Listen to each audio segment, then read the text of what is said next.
Good afternoon. I would like to call to order the reconvened meeting of May 7, 2019 for the Little Rock City Board of Directors. We would like to welcome those in attendance and as well as those watching online or streaming. Madam Clerk, would you please call the roll?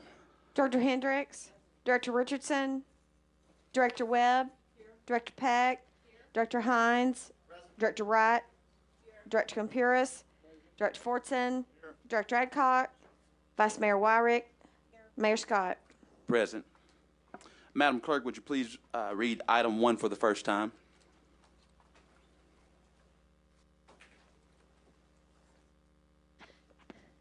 An ordinance to amend Little Rock, Arkansas ordinance number 21,683 of December 18, 2018 to adjust the fiscal year 2019 budget ordinance to reflect revenue and expenditure adjustments for the general and street funds, to declare an emergency and for the purposes. First reading. Is there a motion and a second?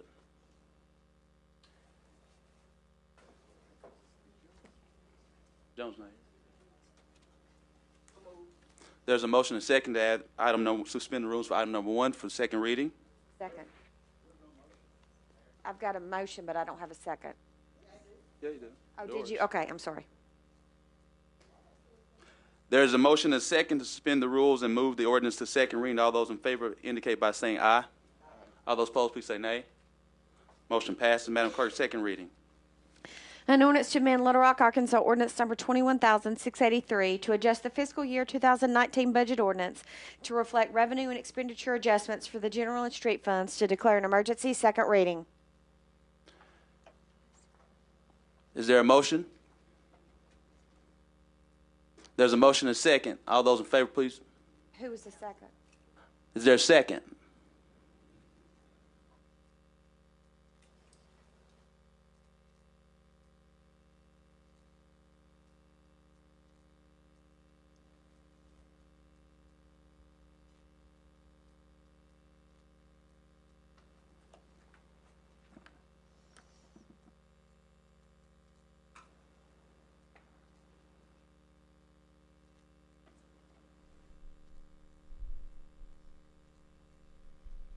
Are you going to second? Dean, are you going to second? Are you going to second? There's a second. All those in favor for the motion to move to the second reading, all those in favor say by saying aye. All those opposed, please say nay. Motion passes. Madam Clerk, third reading. An ordinance to amend Little Rock, Arkansas ordinance number 21,683 to adjust the fiscal year 2019 budget ordinance to reflect revenue and expenditure adjustments for the general and street funds, to declare an emergency. Third and final reading. We've now had 3 readings of the ordinances. Are there any questions? Are there any questions?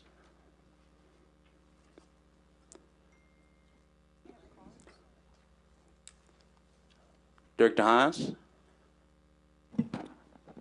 Mayor, what course of business are you going to take cards from the public, or are we going to have a board discussion? Yes, we have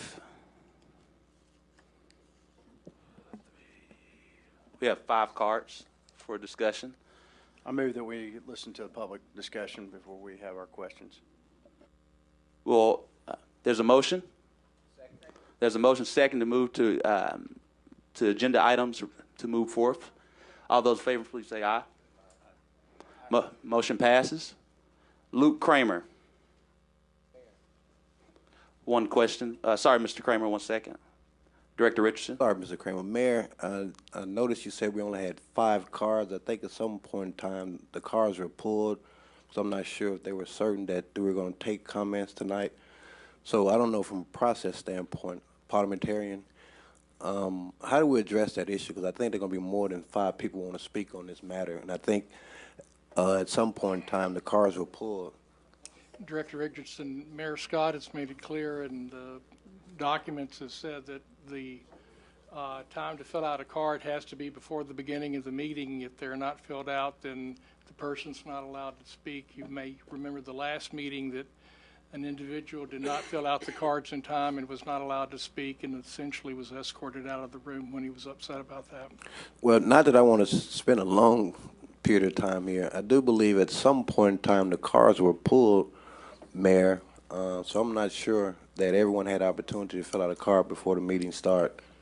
The cards in the hallway, Yes. they're not pulled until he gavels the meeting. Okay, thank you. Mr. Kramer? Mayor Scott, City Manager Moore, members of the Little Rock City Board of Directors, and Ms. Langley, of course. So last night, the annual open membership meeting of the Hillcrest Residents Association was held at the Hillcrest Hall.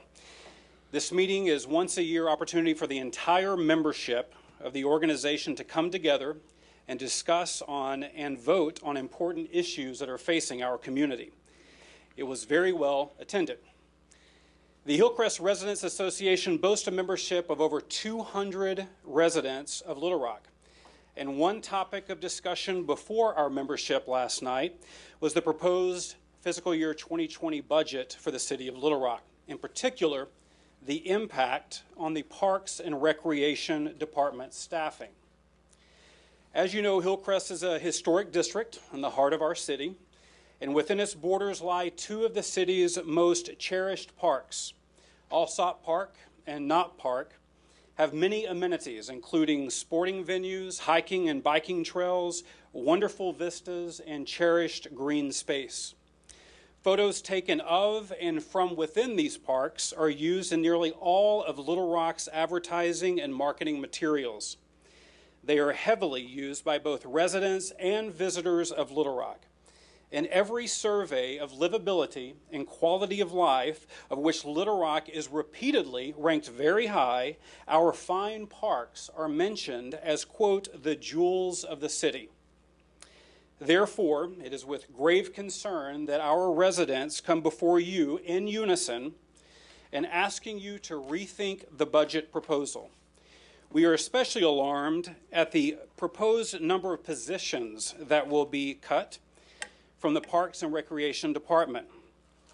We fully understand the city's budget concerns and the need to tighten the belt. But will these beautiful treasures fall into a state of disarray and despair and neglect and become undesirable places for our residents and families to gather?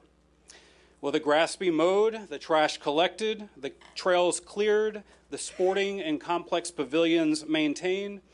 We've already have concerns about a proposed bike path in Alsop, which plans to connect with a section which may not meet ADA standards, along with a retaining wall at the Alsop Promenade, which is failing at an accelerated pace and potentially causing a safety concern for our residents. For this, we need a study and also repairs. Many residents remember in the 1970s when these things were not done and these parks were not enjoyed the way that they are today. Our community and our city have worked very hard since then to invest a considerable amount of resources to bring these two parks back to the jewels that they are today. So we look to you for assurance and convey strongly our support for parks and recreation. Hopefully, there are other areas of the city budgets that can be tightened without risking the crown jewels of Little Rock's parks. Thank you for your time. Thank you so much, Mr. Kramer. Mr. Clarence?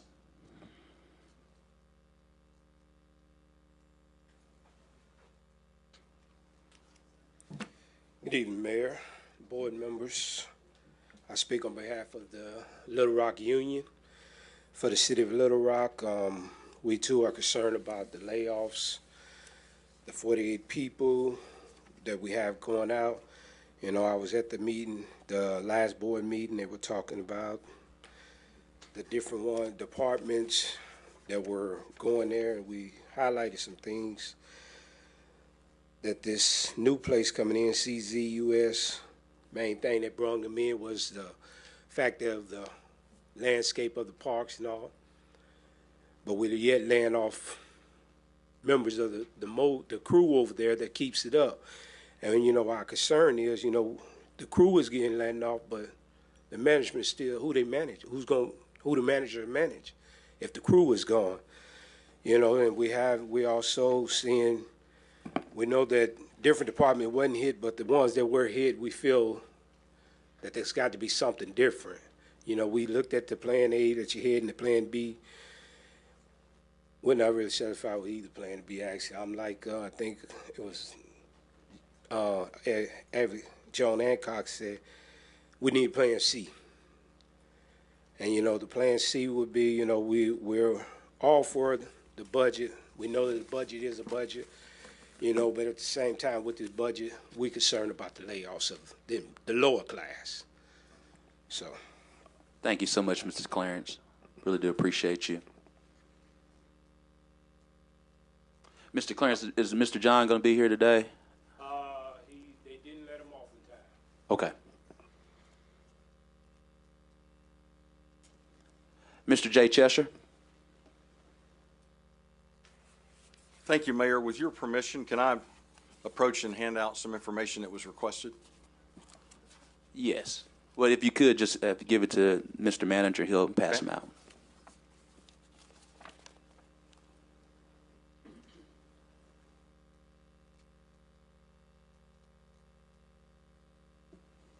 Thank you, Mayor, and members of the Board of Directors.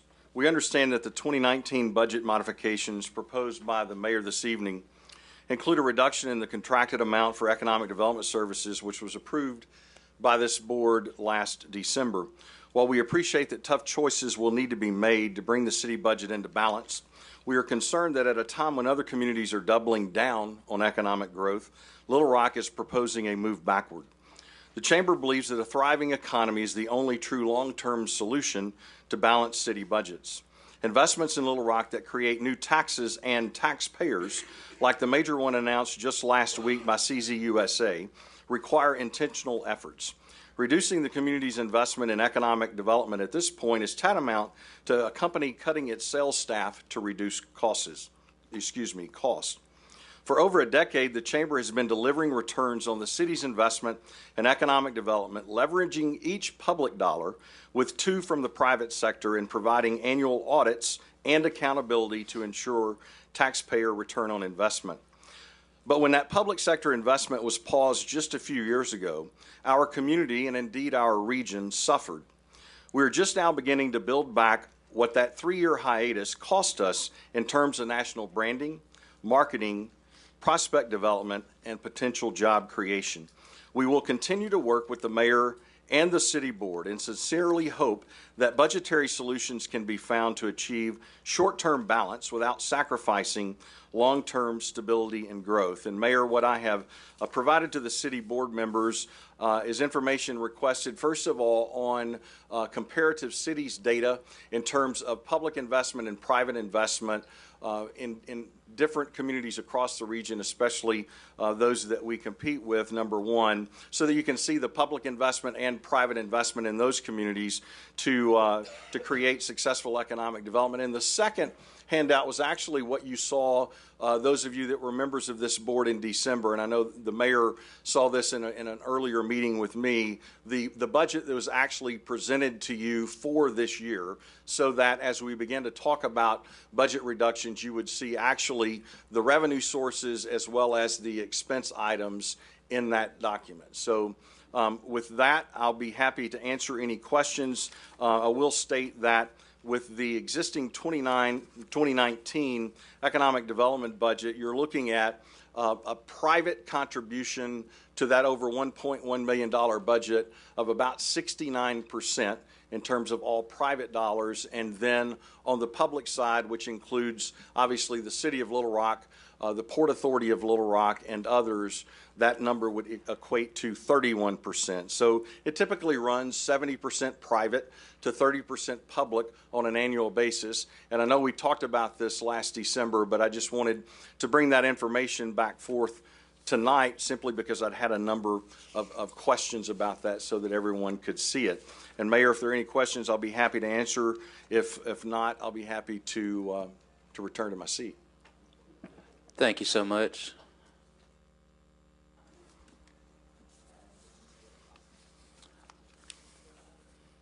Director. Director Hendricks. Thank you. I'm looking at what you have just handed to me, and you mentioned about the budget being approved. 2018. It was approved 2018. So what I'm looking at is we have a new mayor, and whatever happened in 2018 December meeting, I was not there. But you can rest assured, had I been there, I would have said something. But it's no way the city can operate with what we are dealing with now. So, you know, I appreciate your data. Do you think that these other cities would be in the same crisis that we're in right now, is financially?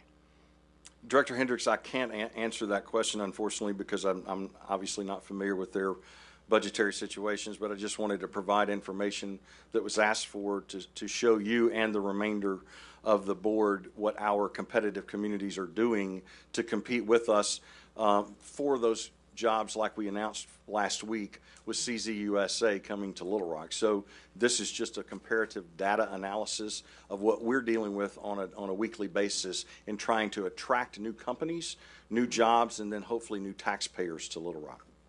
Well, then my response to what you're saying is that I'm here to support the new mayor. And anybody that's sitting in that audience know that I am a minority on this board. And my count really doesn't matter, but I certainly have a voice. Thank you. Thank you, Director Hendricks. Director Wright, did you have a question? Okay. Director Forson, did you have a question? Mr. Cheshire, looking at your thank you, at your budget,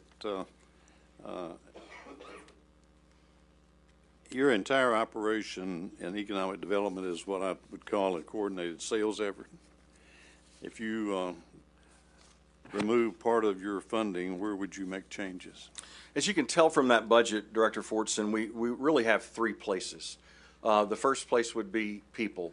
And as I stated in the economic development presentation last December, our economic development team consists of 6 different people on our team at the chamber, again, separate from other chamber employees because these activities are separated. So the first area in which to do that, as we had to do when the contract was put on hold for 3 years, was to completely reduce staff. The second area that we would have to take a look at is actual analytical and equipment type activity that we use in terms of competing for economic development projects. Perfect example of that, last week you heard from the chairman of CZ, and he talked about the workforce development presentation that we made. And I said to you that evening that all of that data came from a data analytics tool that we actually just 2 weeks ago renewed on an annual basis of $30,000 a year so that we could pull that data and show these companies where that potential workforce is. So it's people, it's equipment and data services that we're utilizing in this process, and then the third piece would be marketing. We've gone again through 3 years of having to reduce all of that to next to nothing and becoming very reactive in economic development. We saw, unfortunately, the results of that. So I would have to make a decision and recommendation to the executive committee and to you as our partner in this process of where I think that money should actually be cut from: people, processes, technology, or marketing. There's not a good answer to that question, but those are the 3 areas. You may not be able to answer this question, but my experience with most sales programs of something of this size, most development, is that they develop over a period of time. In talking with the guests you had here last week when they announced the job additions, they were most complimentary to the chamber, but also the comment was made in 2 or 3 occasions that this was something that had transpired over a period of time. I guess my question is, what eggs are you hatching right now, and how far are they from reaching incubation, and will that be affected by any change in staff?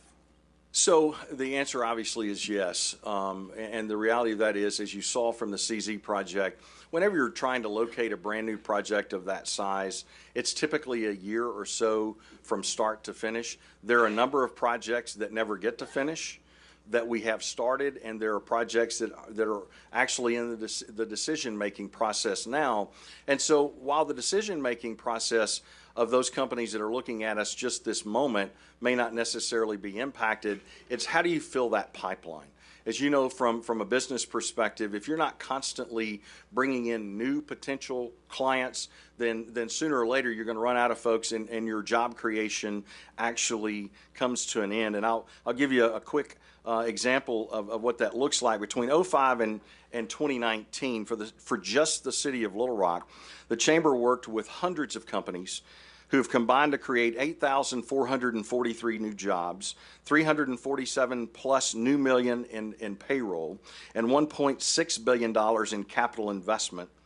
And in addition, the Chamber, through that pipeline that you're talking about, forged public-private partnerships around 2 fintech accelerators, which on the face, just them alone, the FIS Fintech Accelerator and the ICBA Fintech Accelerator, has invested through public and private sources, the state being our partner in that regard, $5.5 million in external funding in downtown Little Rock over the past 3 years. So when you look at the staff that it takes to do that work, it's not just a salesperson, it's not just a business retention and expansion person, it's not just a technology person, it's that whole team, along with a marketing budget and relationships with people like site location consultants who are working these kinds of projects that take a significant amount of time to come to fruition.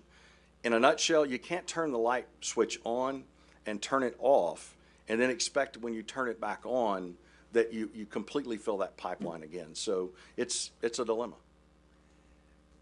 Probably cannot answer this, maybe should not because of competitive purposes, but right today, how many companies are you dealing with that are close to a decision? I say close, within the next 6 months or year. Within the next 6 months, 5. Within the next year, our prospect list currently has active prospects somewhere in the neighborhood of 25.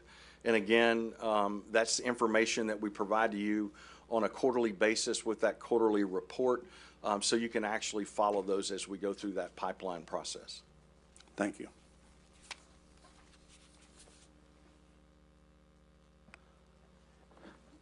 Question, Director Eckhart?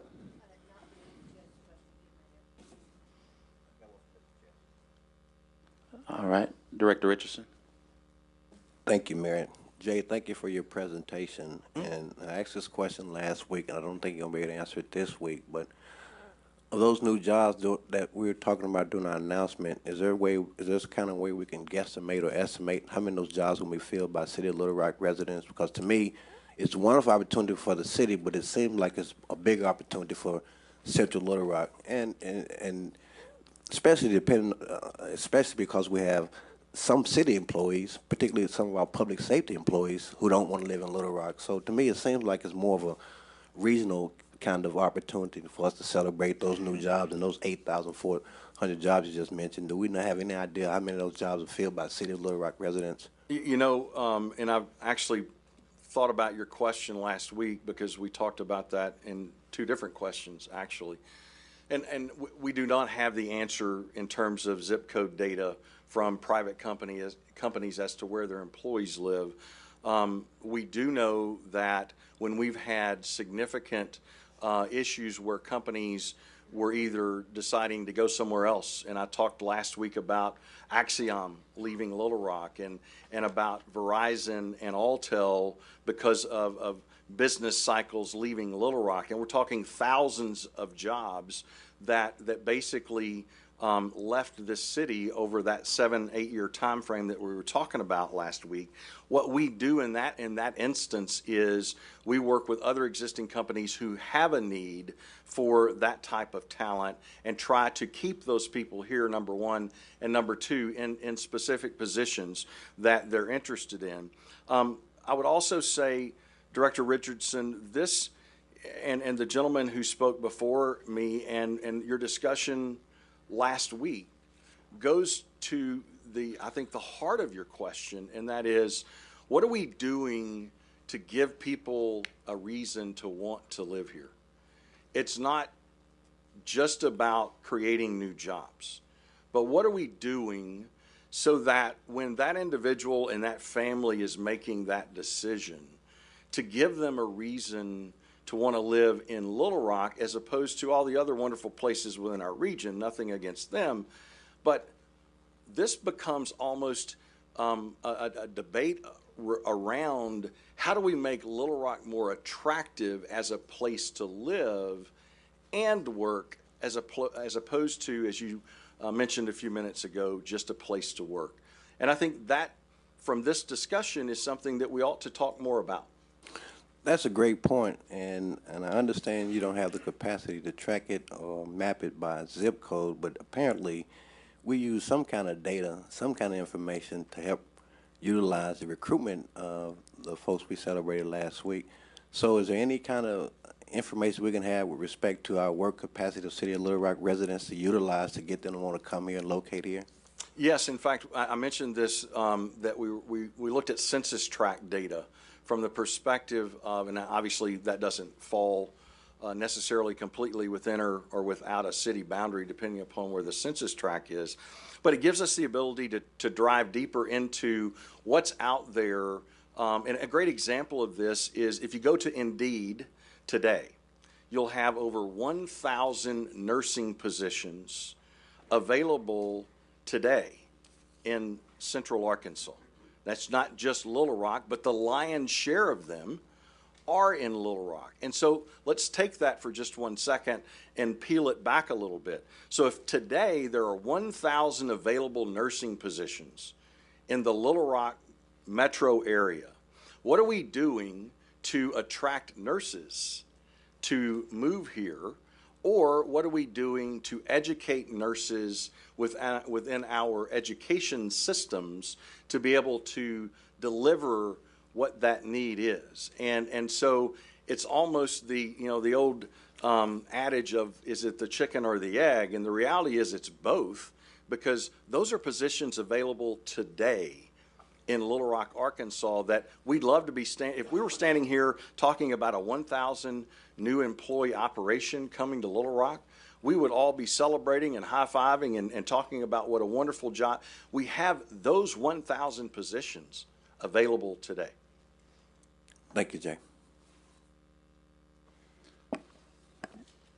Director Wright, did you have? Mayor, this is for Mayor, not for you, Jay.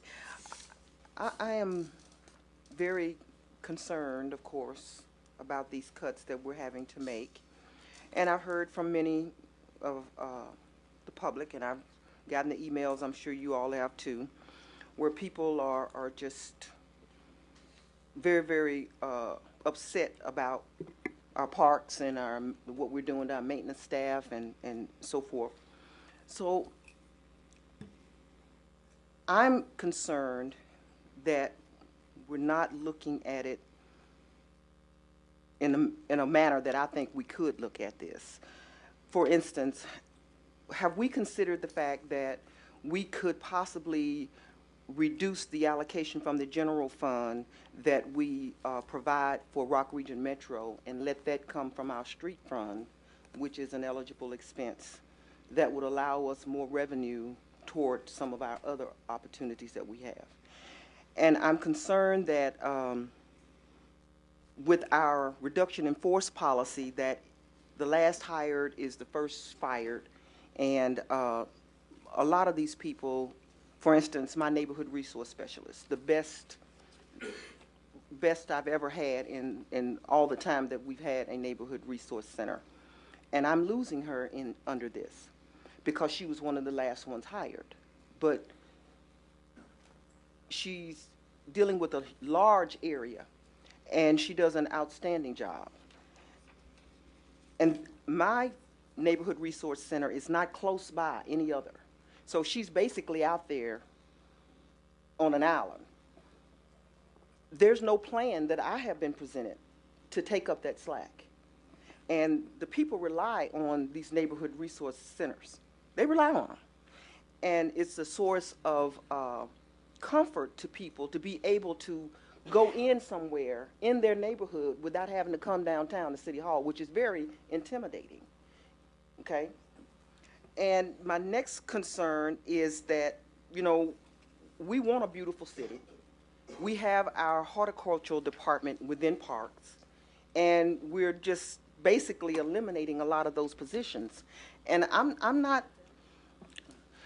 And Director Wright, if you would, we can address a lot of those questions with our option C, but in the essence of time, if we could just let's get through the commentary from our citizens first, and then the plan will be is that Director Sarah Linehan, our finance director, will then go forward with the new options that are on the table.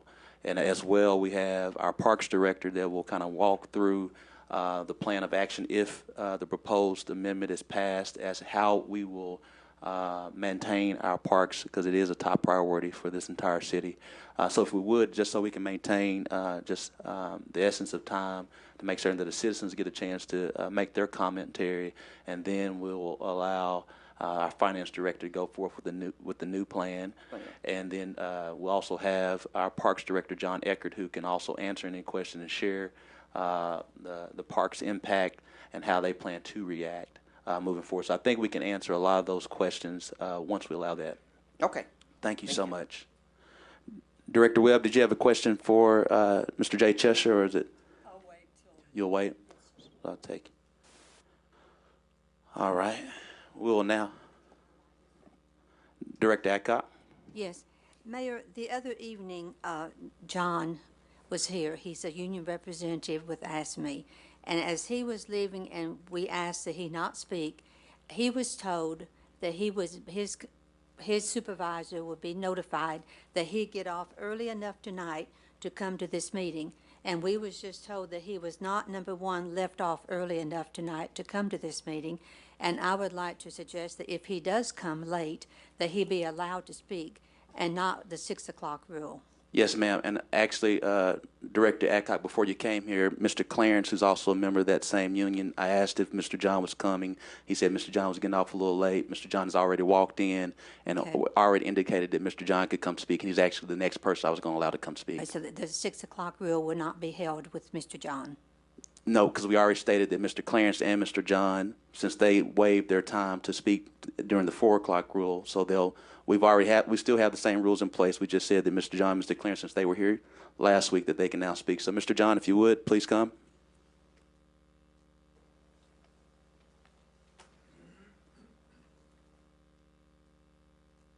Thank you. Good evening. I appreciate the opportunity to speak today. Can you hear me? There we go. So, as you all are well aware now, I'm a union rep, and I'm here to speak to you about the loss of not just union-eligible jobs, but jobs at the city as a whole, and also about the impact that these budget cuts will have on the streets and our parks as well. So, as a union rep, I have to state, first thing that concerns me is the loss of union-eligible jobs. And I would like to know what you're doing to prevent that. Like, are you looking into equipment cuts? Are you looking into more potential incomes? Because I missed first part of this, so you might have already answered some of this stuff. But as a public works worker, I can already tell you how bare bones some of our departments are. And I've had the opportunity as a steward to speak to some of these other departments. And looking at your budget, there's a lot of bare bones here. And I fail to understand where you're going to be able to make adequate cuts without having to lay people off. You know, but it does concern me because these are my people, I represent them.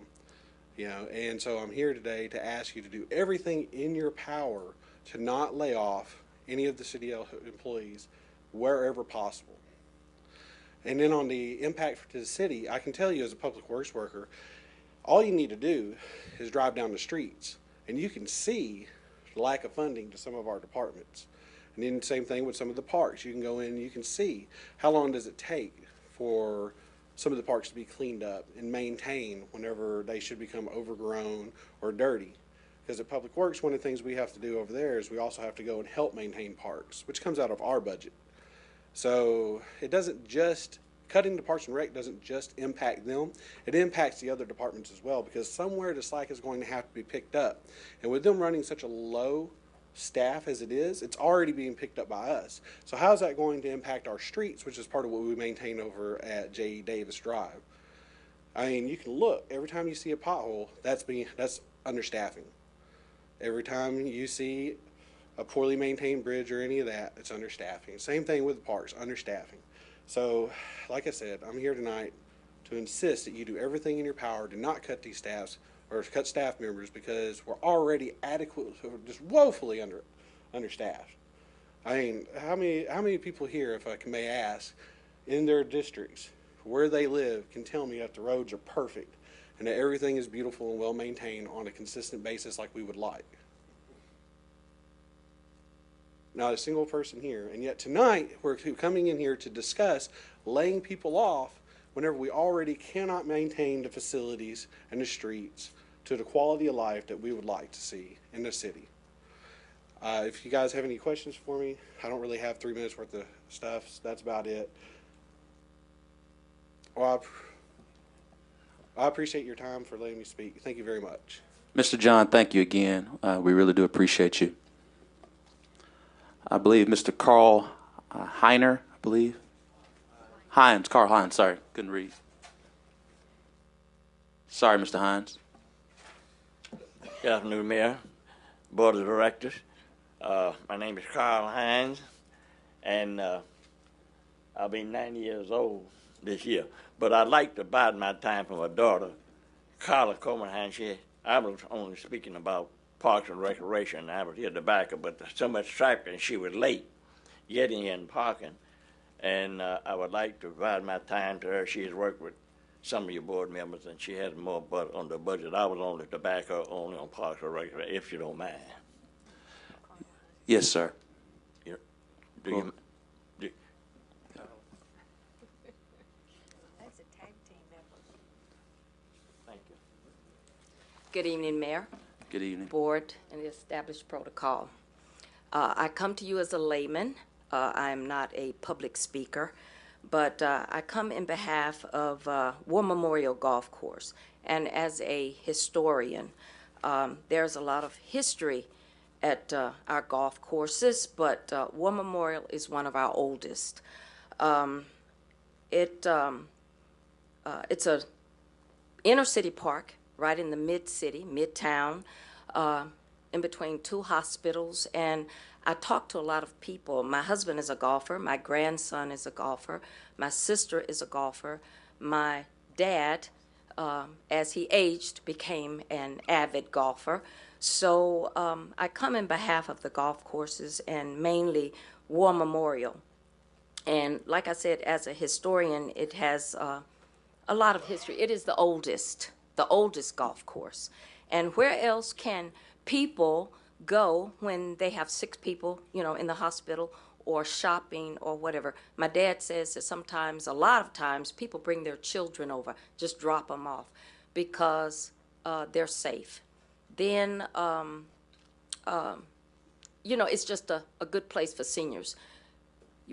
Young people think about running, biking, basketball, all of that. But when you become elders, your knees go out.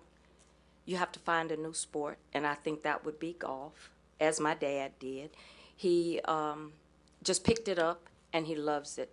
But I'm speaking in behalf of other senior citizens that need a safe inner-city golf course, safe place. My grandson started out at First Tee. It was a golf course for disadvantaged kids, for them to learn to play golf. First Tee is not the same anymore. It is, to me, a country club for advantaged children. Now, my sister took classes over from Harold Banks. I never saw kids over. I only saw college and other students, maybe from Pulaski Academy or stuff like that. But First Tee has become a country club for children that have the advantage. The parents can drop them off.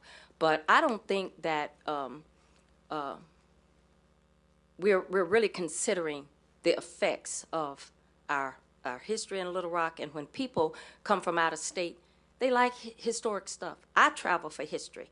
I love history, so I know that people, when they come to Little Rock, it's not just about Central High and other things. It's about leisure and safety and golf.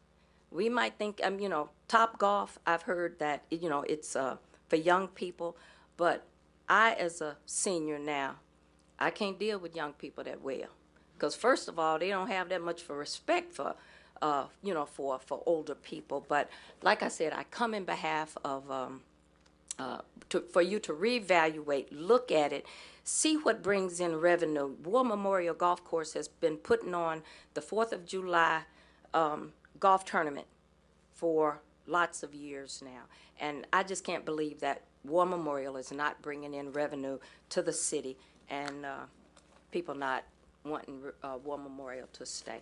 So that's what I have, and if anybody have any questions, that's all I have to say. Thank you so much, Ms. Colon. We really do appreciate you, and Mr. Hines, we really do appreciate you as well. Director Hendricks. It's a Carla. Oh, yes, ma'am. You mentioned are you comparing First Tee? First Tee with War Memorial? Yes, because I see that War Memorial gets... Want the Tee be discontinued? Well, see, what I'm saying is First Tee was established No, I don't want to hear your issue. I just asked you a question. Okay. Do you prefer that? Sure. War Memorial to First Tee. That's my preference. So you're saying, okay.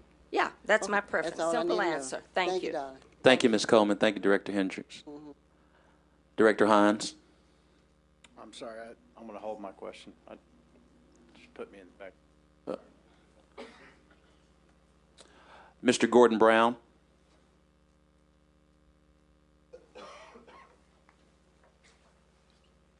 Good evening, Mayor, Board of Directors. I come to you today, kind of like has been spoken, I'll try not to be redundant, but the layoffs are only going to cripple the city, and I ask y'all to look at other ways to prevent that.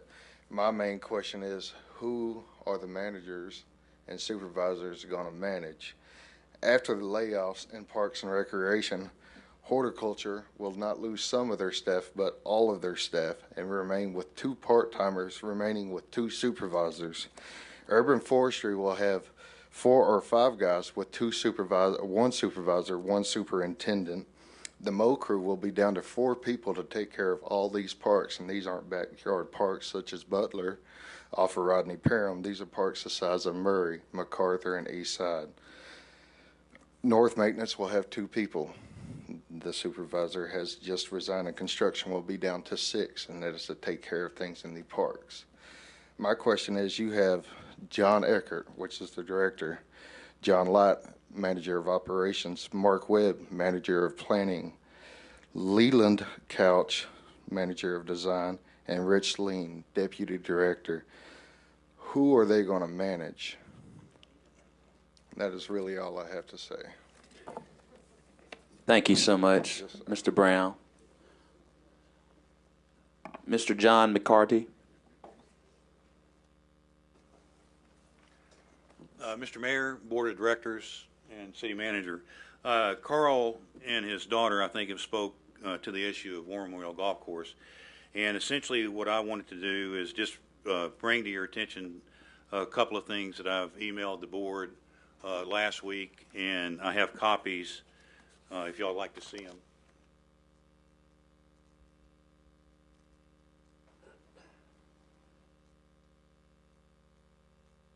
And essentially what it is that we discussed this back in 2006, and the email track, the emails that I'm sending you are between me and the board and the mayor back in 2006 over the same issue. And just to highlight a couple of things that were discussed back then, it was the rounds of golf played at the golf courses and the finances, which we're right today. And one of the things that was not mentioned in this is that now First Tee is considered a city course, and back then it was not. As a matter of fact, back in the 1988 bond issue, there was money set aside just in case parking was needed for the War Memorial Stadium. And there was money set aside to acquire land out in West Little Rock. And I found out that money was diverted to First Tee. Essentially, First Tee was the old Rock Creek Golf Course. So it was already an existing golf course that was purchased for First Tee. And I think First Tee is a great thing for the city, but as Ms. Coleman stated, it's not really being used for that. I've been out there one of the first times I went. I took my son, and it was a $25 membership fee to join, and I took two of his friends, and they were going to charge me $25 to assign them as members, and I just loaded them back in the car, and we went to Fair Park and played for $5. So that was my experience with First Tee. But there's just a couple of questions that came up that when you're looking at golf course revenue, and War Memorial is by area it's the smallest, and by rounds it may be the smallest, but it used to be the most. And the Resmond is being touted as the city's premier golf course, but please understand that they have 2 golf courses and a driving range, and their green fees are 3 times that of War Memorial. So if you're conducting apples and apples, they've got a lot more revenue than War Memorial does. So again, I am a golfer. I'm not a very good one, but I would like to keep War Memorial as it is. And apparently, with this new budget, apparently that's not going to happen. So that's why I'm hopefully getting you before you vote on the issue for the budget, so that we don't have to discuss this any further. In addition, I sent you another email today in regards to War Memorial Park as an historical area. And I did find out that the stadium is classified as a state historical landmark. But the odd thing about it is that the stadium is the same plot of land that the zoo, the park, the golf course, and everything else is on. So why should the stadium have it and not the entire park? So that's the other options that we have going forward, is to get historical classification for the entire park. So thanks for your time. I appreciate it. Thank you, Mr. McCarty. We'll now have comments from revised plan as Director Sarah Linehan comes up. I'm just going to share a few comments, just kind of recap everything. Again, what we hope is Director Linehan will then offer, I guess, the option C or revised option A. We also will have Director John Eckert here as well to talk about the park impact and how we react to that moving forward as it relates to how we maintain parks in an option A revision or option C. And just what I want to do is just kind of take just a few brief moments, and then we'll go, but just kind of share that it's a great understanding that it's been a week of listening, a week of learning, and sharpening our pencils to get to a budget amendment that we hope reflects much of the input we heard from the Board of Directors last week. I want to make certain that you all know that Sarah, myself, and the City Manager, we listened to you. We heard the concerns with those particular options, and hopefully this option A revision reflects that you know that we did listen and that we did hear what you had to share in regards to concerns of that budget.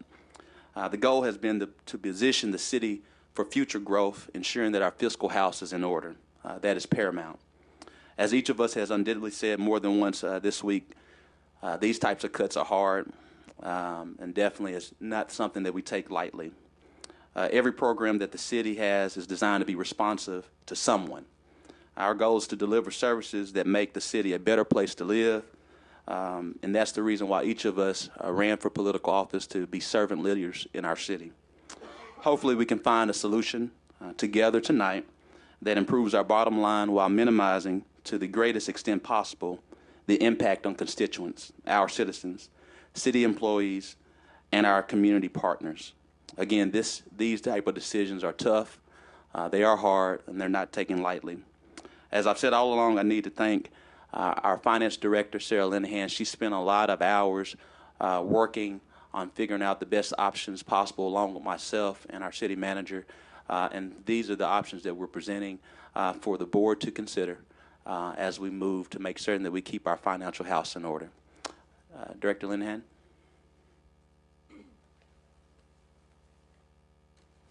Thank you, Mayor, members of the board.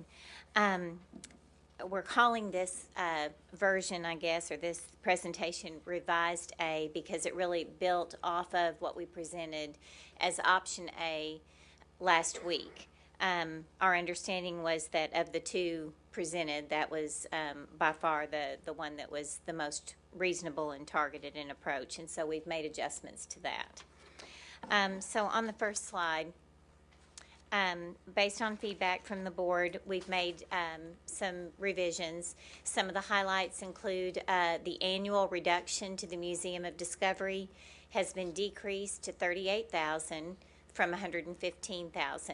I do want to make it clear because I think some of our news media has been a little bit concerned or confused. When I present the slides, these slides are the annual impact because the expectation would be that these types of adjustments would move forward, be ongoing. The budget amendment itself is a pro rata adjustment that would be in effect for 2019. We would hope to have all of the adjustments in place by the 1st of July, so it's basically a half a year impact. So there are two different things being presented. These in the slides, first of all, represent the annual impact. So the annual reduction to the chamber contract has been decreased to $100,000. In your presentation last week, it was being reduced by $150,000. One additional position from the city manager's office is being eliminated, and I'll go through the individual lines in a moment. The annual reduction to Parks and Recreation has been decreased by $305,000. Last week's presentation showed $1,028,263 impact to parks. The annual impact now is $723,263. 5 full-time filled positions have been restored. Cities of Service funding has been reduced by an additional $37,000 to $97,000. So on the next slide, we'll go through these. What I've done is taken the presentation that you were shown, Presentation A, where there's been a change. We've highlighted that line in blue and provided additional description.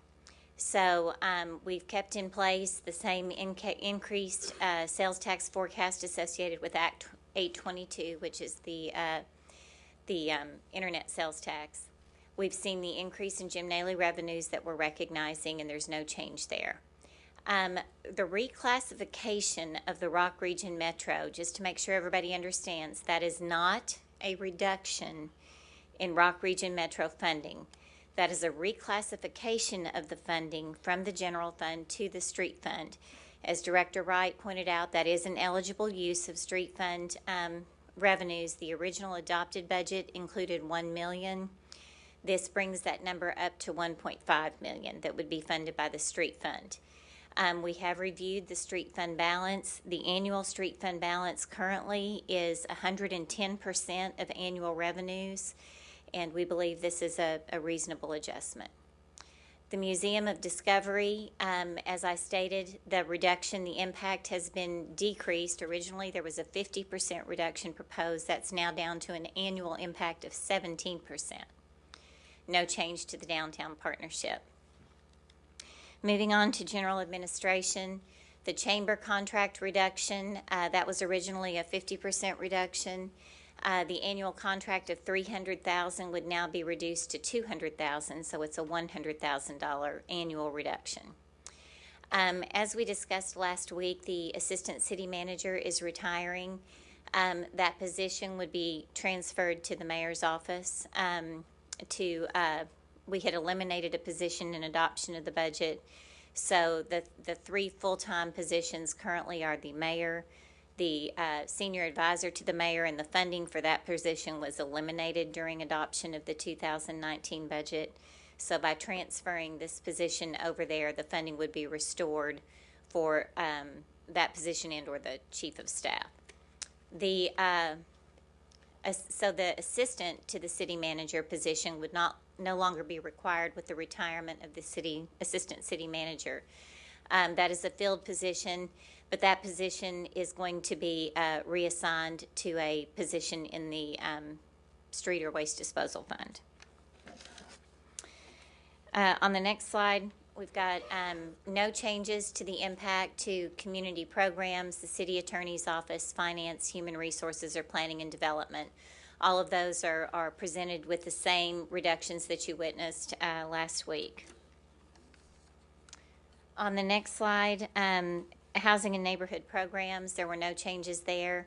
On the parks and recreation, the first change on line 40, where we had eliminated 2 parks maintenance positions, the park building maintenance coordinator, and 3 additional positions, we have now restored 2 of the field maintenance positions. On the next slide, the next impact is line 45. The urban forestry maintenance position would be restored. There were also some part-time urban forestry dollars restored. On line 50, the recreation programs manager, that position has been restored as well.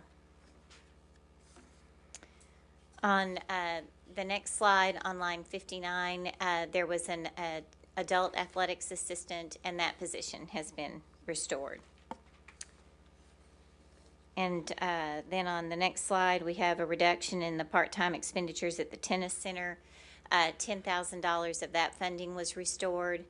And then to address the reduction in positions, as we mentioned last week, these items that are reflected as negative numbers, these are contracts that would be outsourced. So these are expenditures that would be incurred in order to maintain the parks. So there would be an increase in the budget for land maintenance of $200,000. There would be outsourcing of now $200,000. We've increased that by $60,000 to maintain the smaller parks. And so the overall restoration to the Parks and Recreation budget was $305,000 and 5 positions. On golf, I want to make sure there's an understanding of what this budget amendment represents. The recommendation is to take the number of city-funded golf courses from 4 to 2 and to repurpose the other 2 golf courses. Adoption of this budget amendment does not determine which golf courses would be retained. This just states that we would, instead of funding 4 golf courses, we would fund 2 golf courses. The other 2 would be repurposed, and that's a policy decision that is that of the mayor and the board of directors. The other thing that I want to make sure you understand is that the First Tee program is not impacted in any way by the budget amendment. The program itself is not funded by the city. The city owns the golf course, and we have been paying the First Tee to maintain that facility and that land. The proposal says that we would take the 4 golf courses down to 2, and that city staff would maintain those 2 remaining golf courses. If the First Tee golf course is retained, the First Tee program can continue to operate at First Tee. If it is not retained, the First Tee program can operate at any public golf course in the city, or any private course for that matter, if they decide to. But this does not in any way impact the ongoing First Tee program, which is not funded by the city, or it is not dependent on city funding. The other thing is that this does anticipate making those changes effective in July. If the changes were not made effective until the end of September, then that would cost the city an additional $284,000 to keep those open for just 1 quarter. Okay, on the next slide, no changes to the recommendation for the zoo or to fire, and no changes to the recommendation for police on the next slide. And then finally, there would be an additional slight reduction to the cities of service funding, which would leave program funding of $156,000 in place. So this total recommendation decreases the recommendation on an annual basis that was presented to you last week by approximately $338,000. The current year impact, if we'll go to the next slide. So here, where last week what we presented, option A would have reduced the budget by 2.5%. This change takes it to 2.4%. The prorated impact of that $5 million reduction in the 2019 budget would be $2,299,095, which would be a 1.1% adjustment to the general fund budget. The prorated impact to the Museum of Discovery in 2019 is $19,000, and the prorated impact to the Chamber of Commerce is $50,000. On the next slide, the prorated impact to Parks and Recreation included in the amendment is $361,635. Again, this utilizes the golf study results, which recommended that we repurpose 2 golf courses, and the city board and the mayor would make a policy decision as to which of those courses would be retained, but action on the budget amendment does not determine that. No anticipated impact to the accreditation of parks, zoo, fire, or police. And again, the annual overall reduction would be approximately 337 less than the recommendation A that was presented last week. Finally, this is really just the first step in making a budget recommendation for an amendment. In addition to these changes, as we anticipate moving forward to 2020, we currently have an RFQ out for a comprehensive program evaluation. That would take place. We would bring forth additional recommendations or adjustments to programs when that is complete. And we're talking about implementing the pilot project to identify other potential expenditure savings. Savings generated the payment would come from the savings generated. Also, as we discussed last week, the reason for these adjustments and the $5 million is really the minimum that I'm comfortable with as finance director, because as we presented on April 16th, when we talked to you about the approximately $7 million loss we've incurred for 2018, and then what we project that combined loss to be in 2019 when we consider our special projects, that was another $2.2 million that we presented. The issue was not that the budget wasn't balanced when it was adopted in the current year for 2019. The issue is that there were one-time revenue sources and temporary expenditure reductions that were included in that adopted budget. And in that April 16th presentation, we showed you that those amounted to a little over $4.9 million. So in order to match our recurring revenues with our recurring expenses, we need to bring that in line, and then we need to address any additional expenses that we're facing in 2020 separately. This just right sizes the 2019 budget. And Sarah, we'll now have John, please come and discuss the park impact.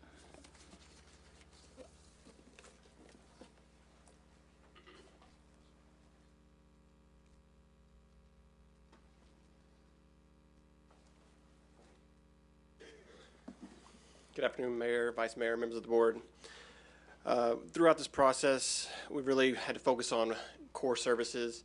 And as a result of that, we did make some decisions to bring before you that really focused on what we could do to maintain our service levels and in some instances improve that. A large part of our proposal has to do with our construction and maintenance division, not our grounds maintenance division. So our intent is to maintain our grounds maintenance and our horticulture, our landscape, at a high level, as well as outsource mowing of certain parks, the smaller areas, as well as our community centers. And we feel that will be actually lead to an increased service level for those facilities. The greenhouse would stay in operation. I know I've had a few questions about that, but we would not have a full-time employee that would be focused only on that facility. We would still complete all services that we have in the past with regards to master gardeners and our landscape in our parks, which is a new point of contact. There would be slight adjustments in operations of the Stevens Community Center and the Center at University Park. Urban Forestry would have a reduction in force of 2 or 1 employee, which could result in some delays. in getting to trees that are down in right-of-ways, as well as obviously the golf course presentation, which would propose two courses being repurposed. If there are any questions, I'd be glad to answer. All right. Director Hines. Thanks. My questions are not for Mr. Eckert. I've got several for Sarah, Tom, Bruce, and you, Mr. Mayor, as to this process. So if I could have Sarah up here. Sure. 1 second. Well, I'll yield. Do you want to yield? I'll yield. Vice Mayor Wyrick. Thank you. While you're up here, I thought I would catch you. That's right. Tell me what sort of activities happen in the construction division? You're saying that the impact is to that, and honestly, I didn't know you had a separate division called construction division. So what type of activities do they do? They've actually, they supplement a lot of our projects as far as doing ground work, moving dirt, building sidewalks, curb and gutter, things like that where it makes sense. They've built some playgrounds in Riverfront Park, as well as general maintenance in all of our other facilities. So if you do away with that division, does that mean that we're not going to be doing any of that construction going forward? We won't be doing the scope and the size of construction that we have in the past. We can still commit to doing smaller projects, as well as we will have some dirt crew that remains, so we can help out with subsidizing some of our outsourced projects as well. So out of that construction division, is it totally disbanded, or are you moving some of the folks over to the field maintenance group? Right, the positions are coming out of that, but due to our reduction in force policy, some of those employees will be moving over to our maintenance division based on that policy. Because of their service, their yes, ma'am. Service with the city. Okay, you're saying that basically it sounds like to me, if you're doing away with the construction division, then we're not planning on redoing playgrounds and those kinds of things. I know we've been waiting on a restroom at one of our parks for over a year. And is that restroom going to be impacted at Heineman? No, ma'am. Going forward, how does that work? Yeah, playgrounds they're typically outsourced entirely, and we will just have to do more design work on the front end. But they still will be bid out to private sector companies to complete that work. So we bid out today, and we bid out continue? a majority of our work. So you said design work. Is that like administrative inside type design, or are you talking about field services? Field design work? would be our landscape architect and our design division physically or designing a project and getting specs together for a bid document. So these people that we're going to let go, what do they do today? They currently work with the construction and development crew to, like I said, we've got a project going on at Rebsen right now, Resman Tennis Center, and they're helping construct a plaza area. But you also bid that for a construction company to come in and do the work. There are portions of it that are bid out. That's correct. Okay. So it's a combination. So you're saying that you would bid out more work than Yes, what ma'am. you're doing today? Okay, thank you.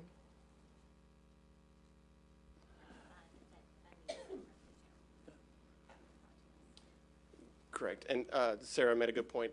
A lot of the funding that we're doing these projects with is provided through our capital, 3/8 capital funding.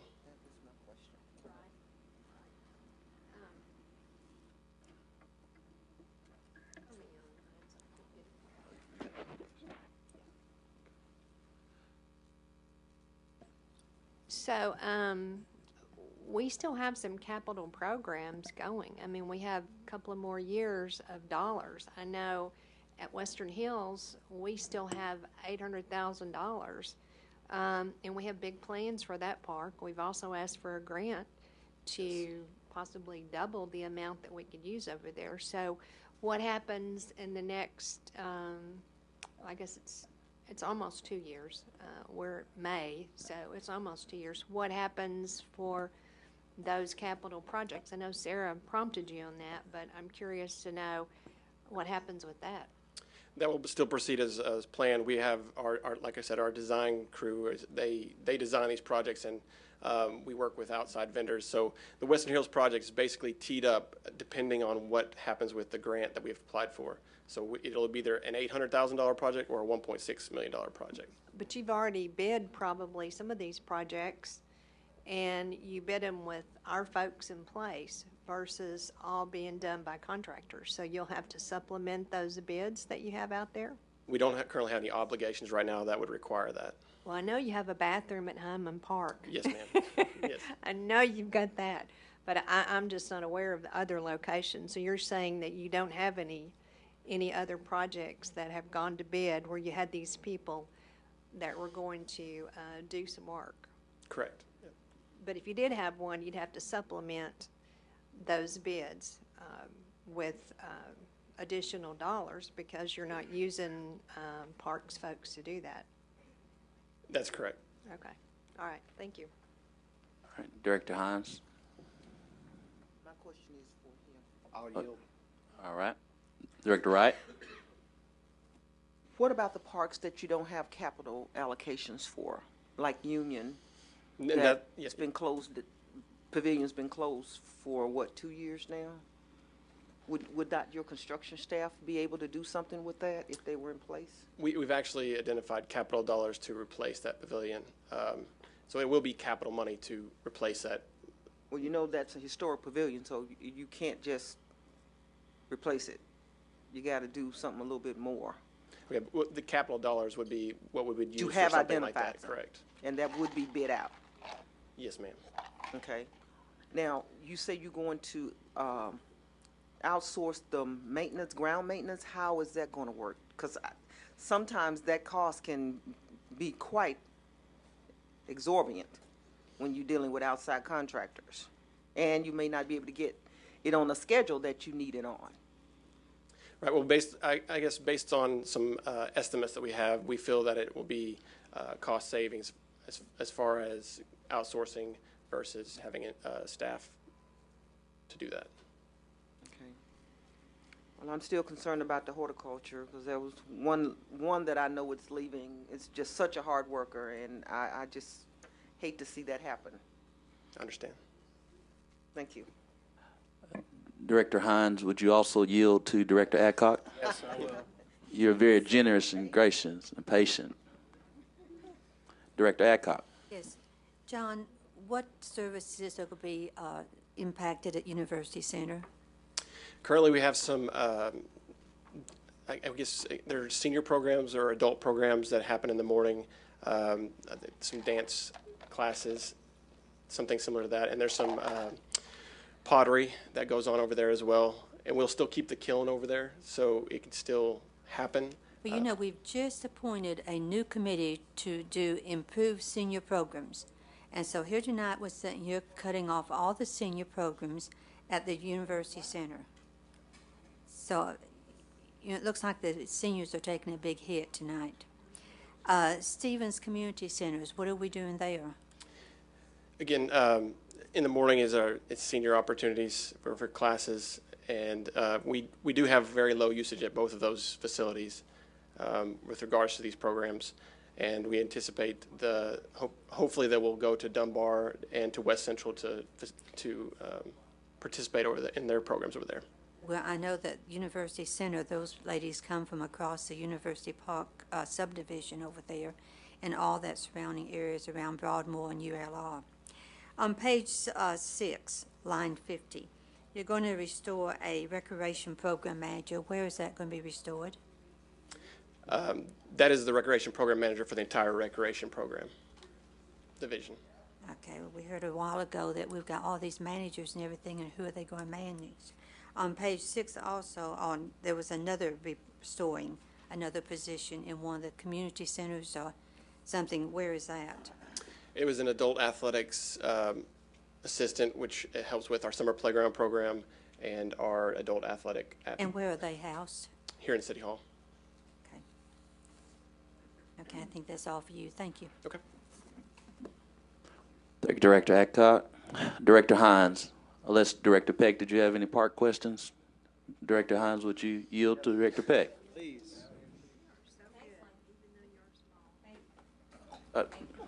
We got to do it again, Director Peck. There you go. You turn yourself off. Now you go. I'm green. I'm green. What a timely adjective. Okay, John, so after the meeting, when I went to Parks and Rec Commission meeting, Director Wright and I are liaisons, I looked out to the commission members, and I see Jesse's already gone, and it was sad. I think a lot of us had a knee-jerk reaction to some of these things. Here are my primary questions, and I've asked you this, but I just want to ask again. Do you feel like with these cuts that accreditation is safe? Because that's something that people are so proud of for the city to be accredited. I do, yes, ma'am. You do. Okay, we've got 63 parks, right? What, 6,000 some odd acres? Is that about right? 6,300 acres. 6,300 acres. Not a lot in West Little Rock, mostly downtown, southwest, midtown. You sincerely feel that you and this proposed staff can maintain them the way the citizens expect. I've never gotten so many emails and phone calls on a topic as I have about Parks and Recreation. You might as well have been saying, I'm taking your firstborn. You know, people are so passionate about it. So can you tell me, in your professional opinion, that these won't be impacted, that you'll be able to maintain them and people will be happy, except for those losing their job, possibly? I do feel that we will be able to maintain at this level if we can outsource. If we can add that money back to outsource those specific areas, we can maintain. Do other municipalities with lots of city parks like we do, is outsourcing common? Typically, departments will outsource about 35 to 40% of their land maintenance. Currently, we were doing 100% land maintenance in-house, so this is going to get us towards more in line with national averages. Okay, thank you. You gotta ask Lance, because you got somebody else. Hold on one second. We got it. Go ahead. All right, but you got someone else ahead of you. Director Richardson. Thank you, Lance. I really appreciate this. John, thank you for answering some of the questions. I didn't think we were going to get to specific programs, Mayor, at this point in time, but since there have been references from Doris and Joan around specific programs, and a lot of times, unfortunately, it's the messenger rather than the message. I'm still conflicted on how we're going to make the decision for repurposing our golf courses, because I want to echo the points that have been made already about War Memorial. It's the most diverse, racially, age-wise, gender-wise, and it's one of the ones that when I'm out there and I play quite frequently, I get a lot of compliments from people throughout the state, throughout the country, and out there, John, I'm known as Tiger Woo, not Tiger Woods. I'm missing the 3 letters, the ODS, and the 30 strokes as well. But it seems to me it's the most accessible as well, and I'm just trying to figure out how we're going to make the decision on repurposing. You or Sarah, can anyone answer that, or Bruce or the mayor? I mean, conceptually, I understand that, but what factors are going to utilize to make that decision? I mean, that's a great question. Certainly, it's a policy decision. The golf study does suggest certain things as far as repurposing of land. And I know there's been other studies that have been overtaken by Think Big and the state in the recent last year that had some suggestions about War Memorial as well. But at the end of the day, I think citizen communication and feedback and as to what those are in the future is key. So conceptually, we can in fact vote against something that we fully support without us having any more additional information on how those decisions are going to be made. Yeah, I guess the proposal in itself is presenting 2 courses, not by name. And I share and echo the sentiments of my colleagues about the park system, and I think sometimes I go back to this again. Unfortunately, it's the messenger rather than the message. I believe quality of life in our city is just as important as those 2 gentlemen sitting out there, our police officers, because I think a lot of times those are some of the greatest public safety strategies we can utilize: community building, quality of life issues that focus less on just enforcement or jailing or policing. So I think that's a real critical, from my standpoint, a real critical element we need to look at in terms of public safety. So thank you for your presentation and answering the question. You're welcome. Thank you. Thank you, Director Richardson. Lance, now is your turn. All right. Lance, would you allow Director Yes, Campiris? I will, of course, allow her if it's a Parks question. Well, hold on. Before we do this, Director Webb, would you like to ask a Parks question as well? All right. I'll defer till they get. All right. Director Campiris. John, so my sister won't eat me alive tonight. Tell me how the greenhouse is going to work step by step, since she has called me 2 or 3 times about plants. So our horticulturist has been involved very intensely in the past in ordering the plants, planting the plants, and helping to cultivate the plants during the growing period. So he will continue to do that, or will take over the full responsibility of that, as well as other staff that we do have in place. So we will have a fully operating greenhouse that we're able to continue, in your opinion, the standard that have become used to as far as planning and that sort of thing in the city? Yes, sir. Okay. Thank you, Director Campiris. Director Webb. Thank you, Mr. Mayor. And John, this is more of a question that I think we need to talk about, and we need to think about it, because when we look at the cities that are typically rated as having the best parks in the United States, and for example, if you look at the best parks, say the top 20, generally about 12 of those either have fewer acres of parks than we do, or very similar amount of acres. And some of the highest rated cities, I mean, like the 2 highest rated, both have fewer acres. The top 3 have fewer acres. So at least in October, when we have our budget discussion, I would like to discuss the number of acres versus the quality, because obviously 12 of these top 20 with either the same amount of acres or fewer are doing something right. And so sometimes quality with fewer acres would definitely be preferable. So can we have that discussion? I think that's a prudent discussion. Yes, ma'am. Thank you. Thank you, Director Webb. Vice Mayor Warwick. This is my last time. I talked to you in March. I had a citizen call about a park. He was wanting some privet hedges cut, and he talked to somebody at your staff and was told that you were down 16 to 18 people and that you just didn't have anybody to do it. So then I called you, and you said, yeah, we're down 16 to 18 people. So how do you handle those type of requests now? I mean, if someone called you today, I don't know if you've done the privet hedges or if you've gotten to that. Okay, good. I never get, nobody ever tells me when something's done. I just hear about when it's not done. Okay. But what if somebody called you today, and that's a pent-up demand that they've had for a while. It's just that it, with all the rain and the fast-growing things that we had, that's popped up to be a problem. Can you handle those types of requests today? I got some people shaking their heads back there, so you need to say the right thing. No, we can. Being able to outsource some of our responsibilities will allow us to spend more time and energy on these type of things and paying a little bit more attention to detail. But yes, it is. We have a very large park system, and it is a lot of responsibility. But I do believe we will be able to handle these type of requests going forward. Okay. On the budget recommendations, revised A, it's got that we are restoring a position for a recreations administrator. There's no estimated adjustment, and there's no people there. Right. We recently the position recently became vacant, and the proposal was a half-year allotment.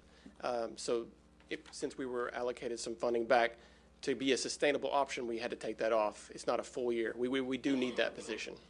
Okay, and the same thing on the adult athletics assistant. It was a restored position, but it shows no money or, I guess that's, okay. Well, I wondered if it was your deal instead of his. Yeah, I mean, on the last presentation, you saw that had dollars there because there was a person in the position and we were going to reduce it. And now there is no reduction in cost because it's been restored. But I wanted to indicate that that position's been restored, which is why it's highlighted in blue. But there's no savings because we're not cutting anything there. Okay, makes sense. Thank you. I'm done. Thank you. Director Webb, is this for John Eckert? Okay, we'll start now with Director Hines. You'll have to wait your turn. Or you got to do it again. You fell off just because. We appreciate your patience, Director Hines. I don't mind. Y'all may not be happy with me being patient, because I'm going to make up for sitting here listening. I have lots of questions for lots of people, and Sarah, I'm going to start with you. Some of this is a little rhetorical, as I've made notes and been mulling this over since our budget meeting last Tuesday. You went in to explain. The biggest question is, for you, Sarah, is how do we get here? And you started to explain it. And I guess my conundrum was that we passed a balanced budget in December, and then we fast forward to April, and by the mayor's account, in January, we already had a $7 million deficit. And I'm going to get to exactly letting you explain the details. I understand, if I'm getting you right, that we ran a deficit at the end of last year because of sales tax collections not meeting our projected budget, how they have in most years. We funded that with some one-time savings, also some withdrawal from our reserve funds to balance it. So, is that correct? Yeah, Scott, can you pull up the April 16th presentation, page 7? And where I'm driving at is I understand that. But how did we pass a budget and not reduce our budget going forward with that reduction? Because see, what you did is on one hand, you say we had a $2.8 million deficit, but we didn't, because we passed a budget amendment and we did that. So that was closed for last year. But what you're saying is we didn't adjust our 2019 budget going forward to account for those one-time expenditures. So now in April, we're faced with on one hand, $7 million, on your hand, $5 million. What I'm driving at here is I'm getting a lot of numbers, and to use a modern day vernacular, I don't know what the real is. And I will tell you, I am upset with staff, with the mayor, because I don't really buy any of this. And I will tell you the reason is, I get a call from somebody that tells me we have not posted our financial statements as required by ordinance since November of last year. That does not give me great comfort that we are being transparent as an organization. And I can tell you that the answer I got, I don't think that if in a court of law would take that as understanding. When we have an ordinance on our books and we're not posting that information, and I'm not laying blame or casting blame, but I am trying to figure out what the real is in all this. And right now we went from $7 million to $5 million, now to another $300,000 less. I don't have real confidence in any of those numbers because I can't even get somebody from outside the organization to look at it. And that is what is most upsetting to me from that standpoint. And I'm not casting, we all have bosses that we work for, but You know, I got a question or statement I've been telling people. Well, what do you think, Lance? Well, I feel like I've been treated like a mushroom. And if you know how you raise mushrooms, it's not a very pleasant deal. They're kept in the dark and fed something. And so to say that I am not pleased about, and so when I came to this meeting today, and it's been boiling up since yesterday, as I thought more and more about it, either we weren't told the truth in December or we're not being told the truth now, but those two stories don't add up. And to fast forward to that, Bruce and Mayor, after we had our budget meeting last week, I look at everything we're talking about, and we talked about not having any sacred cows, but there's 3 sacred cows sitting out there. And our largest driver of personnel cost, if personnel cost is 76% of our budget, police and fire, 76% of that 76%. Would it shock anybody that I made phone calls to both of our union presidents on Wednesday morning asking if they had been contacted by anybody from the administration, the mayor's office, the city manager's office, about concessions on how we get to the biggest driver of our issue, which is overtime and their salary increases that we've had over the last 10 years? Nobody has reached out to them. And what is interesting from being in this body tonight is the absence of who is not here. I don't see any representatives from our police or fire unions, and I don't see our director of public works here. That's the other sacred cow. And I understand they're couching some of the public works and that they have an independent fund, but if we don't address reduction in efficiency across the board, I don't have any confidence that going forward we won't be in this same boat 6 months or 9 months from now. And that's kind of where I'm at with this whole thing. May I begin to address your questions? Yes. Okay. So on page 7, we talked about this at length on April 16th. This is our, in 2018, when you all adopted a budget amendment, that amendment had an anticipated $2.9 million loss to the fund that we were not able to, or that we did not reduce expenses at that time. Again, that was due to several factors. One was the sales tax growth. One was the Tax Cut and Jobs Act that reduced our anticipated or our promised revenues from franchise fees that then did not materialize. We also did have 3% salary increases for police and fire. We had sick leave incentives that were implemented, all part of the union agreements. So the end result with increased overtime expenses and other items, we talked about how in the general fund itself, from an audit perspective, and this is outside auditors that review these numbers, they look at the general fund and the general fund special projects combined. When we transfer money from old special projects in the general fund special projects fund to the general fund, it's like taking money from your spouse's checking account or your savings account and moving it to your checking account. Your family is no better off, but the account that you moved it into looks better. Well, we moved funds from the special products or special projects into the general fund. Even with that, from an audit perspective, well, when we did that made the general fund look better, but it also created a loss in the special projects fund. When those are combined from an audit perspective, we are anticipating, and at the time I presented this, it was a $7 million loss. We've made a few adjustments. Right now, it looks like it's about $6,850,000 loss. The reason the December financial statements have not been published yet is our audit is still underway. We are down several positions, and we're working our best to get it done. It's never completed until the end of June. So we're always delayed in publishing our December financial report.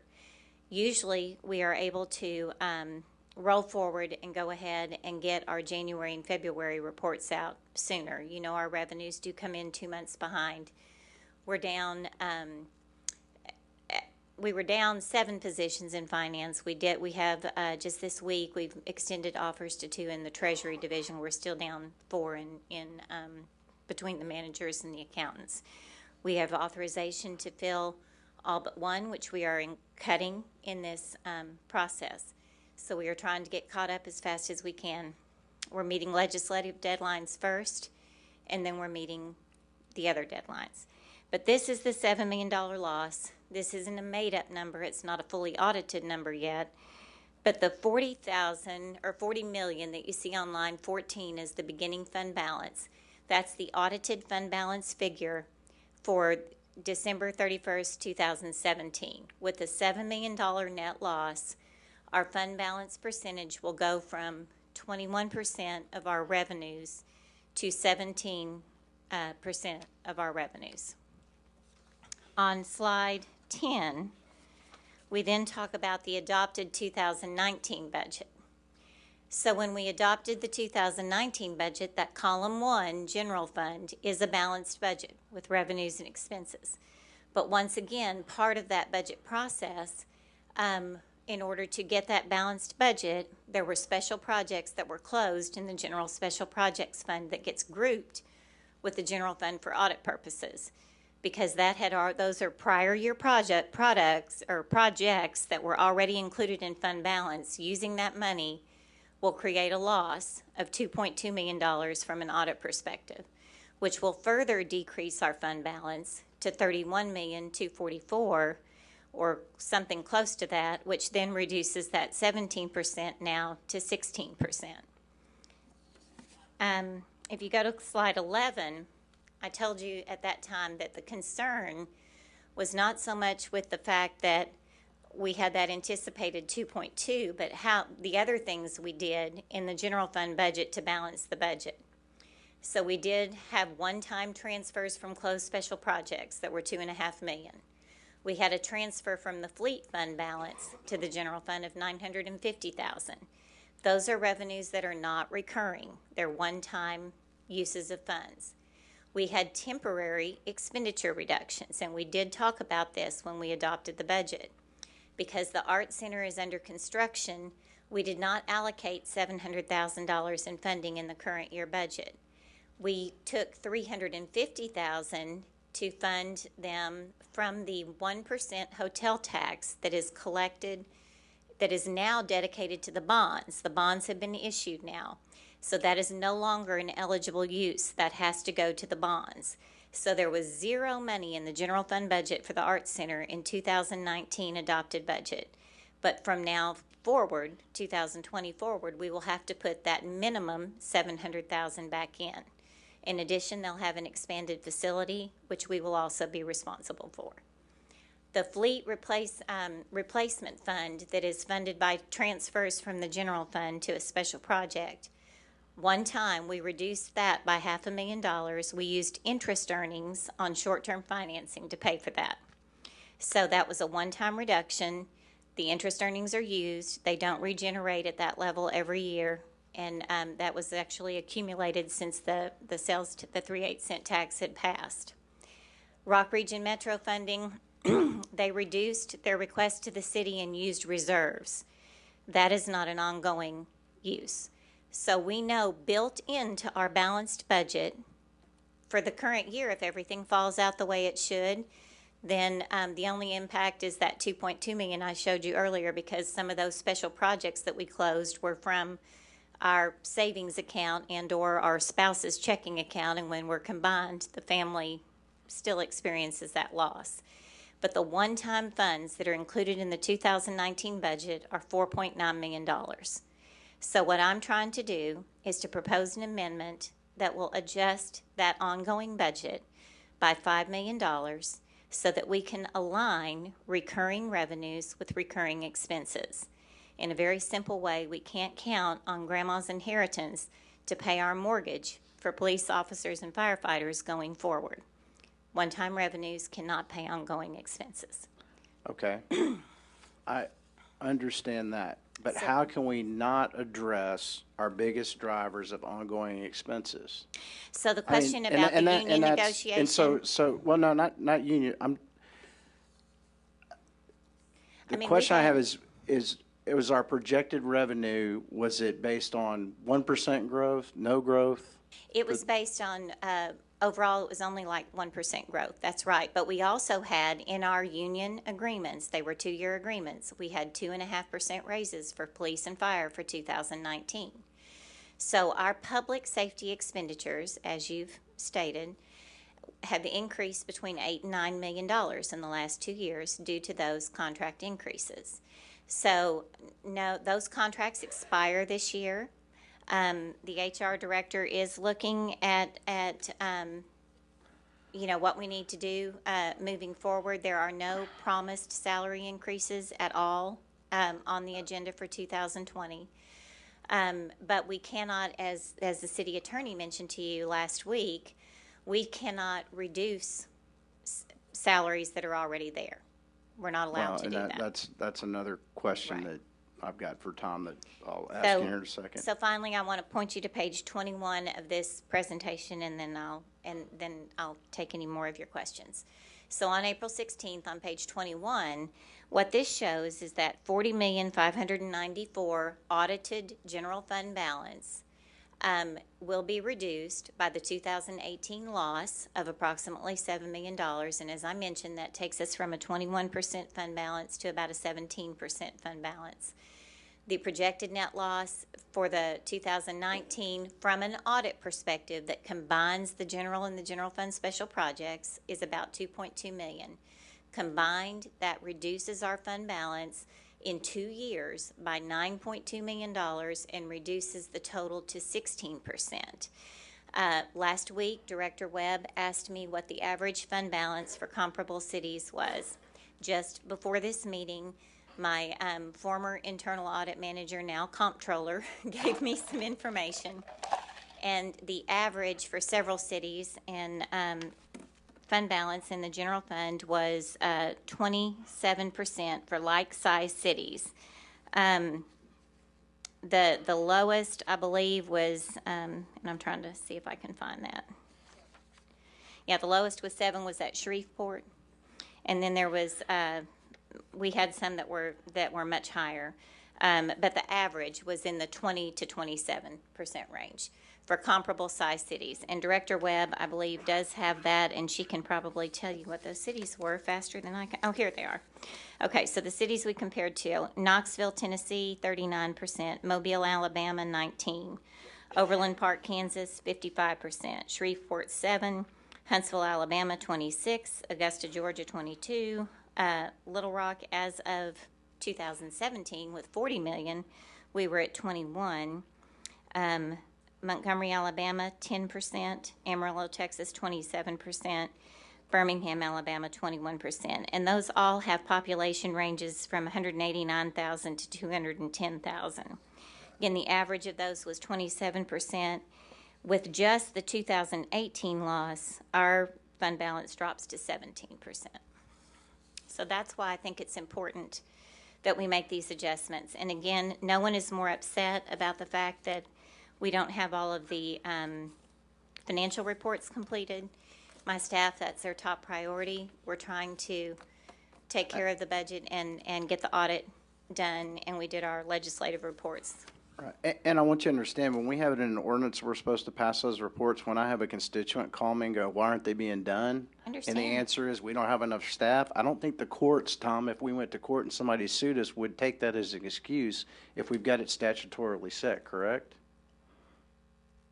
It would be a hard sell. That's what I thought. And the mayor and the city manager have authorized that I fill those positions, with the exception of the one that we're cutting. And we're working very hard on that. And so as I'm looking at your numbers, because you're taking the net loss from 18, which is a realized loss, exactly, and then the projected, and so we're essentially, with this budget adjustment, clawing back some of the loss from 2018, correct? If it's a I mean, actually, and I'm sorry, all the numbers okay, are starting to run together, I and I'm sure understand. folks at home and in this room, and I'm fairly financially astute, but watching all of this go on is really hard to keep track of. Well, and as we've said, the budget amendment for an annual reduction would be $5 million for a full year. We only have a half a year left of 2019. We want those reductions to remain in place moving into 2020, with potentially other adjustments based on those studies. But your budget amendment, that board communication, shows that we anticipate restoring $2,299,095 with this amended budget, which keeps us from incurring the 2019 loss you see up there of 2.2 million. It does not restore any of the 7 million. Okay. All right. What we will do moving forward in 15, though, is we will already be positioned that we're not having to come up with how we fill the one-time holes created by the 4.9 million in one-time either revenue increases or expenditure reductions.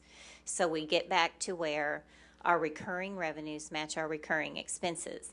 Then anything we have to add to 2020, we'll have to address separately. Thank you for that explanation. I'm still trying to keep track. It is a lot of numbers, and I tried to spread it out at 3 different meetings, but it's a lot of numbers. The other question I have, and Tom, I had a question to you, but,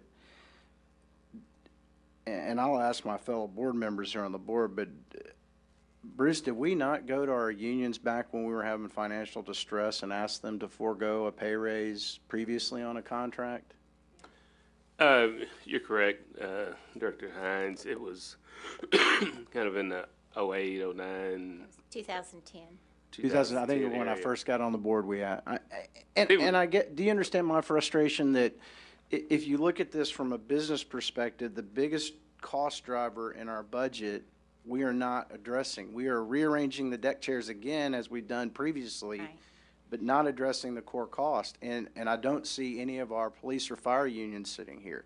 And that gives me great concern that we have not even asked the question. I asked the question. You know what they told me? We don't know. We'd have to talk to our membership. But the fact that the mayor or the city manager has not reached out and had that conversation when we're facing budget cuts like this. They've got good ideas. Labor is a good partner in this. One of the biggest drivers has been overtime. I remember when we went to 12-hour shifts with our police to get more police on the street was supposed to be a temporary deal. I'm hearing from rank and file officers that they're tired of the 12 hours. They can't work or spend. They're tired of the workload. They can't spend the money, or they defer it in comp time, which creates another liability for us on our balance sheet. Yeah. And that's what I guess my question is. We talk about all these things, and I really don't know that we're looking at the root cause. When you have a personnel cost as big as it is, how do we deal with that? But that's our biggest cost driver. Part of the goal and the directive that we had was to fill the vacant positions for police in the existing headcount. Some of the things that were done, and some of the incentives that I guess were presented to them were to make that happen. We're now at nearly that full staffing. Right. We had again, we already had the union agreements in place that had the 3% and then the 2.5% for last year. Those expire at the end of this year. There is no plan to include any increases moving forward. And it's been brought to my attention that do we not have a reopener in our contract for financial distress? We do. Well, we have a wage reopener, and that's usually invoked in the fall when we go to them. Again, a lot of this is timing, as the board is aware. Sarah mentioned it, but a real unintended consequence of the federal tax return or tax cuts was a significant decrease in franchise fees. I mean, I can't remember, it was over $1 million, but all of those things sort of go to sort of the bottom line. But last fall would be when we would have attempted, and obviously last fall was we were in a different place. But, I mean, Tom's already said at this point, I think it would be very difficult to go back to them in the middle of a contract, in the last year of a contract, because once you've given them that benefit or wage increase, I think it's very hard to take away. All right. Tom.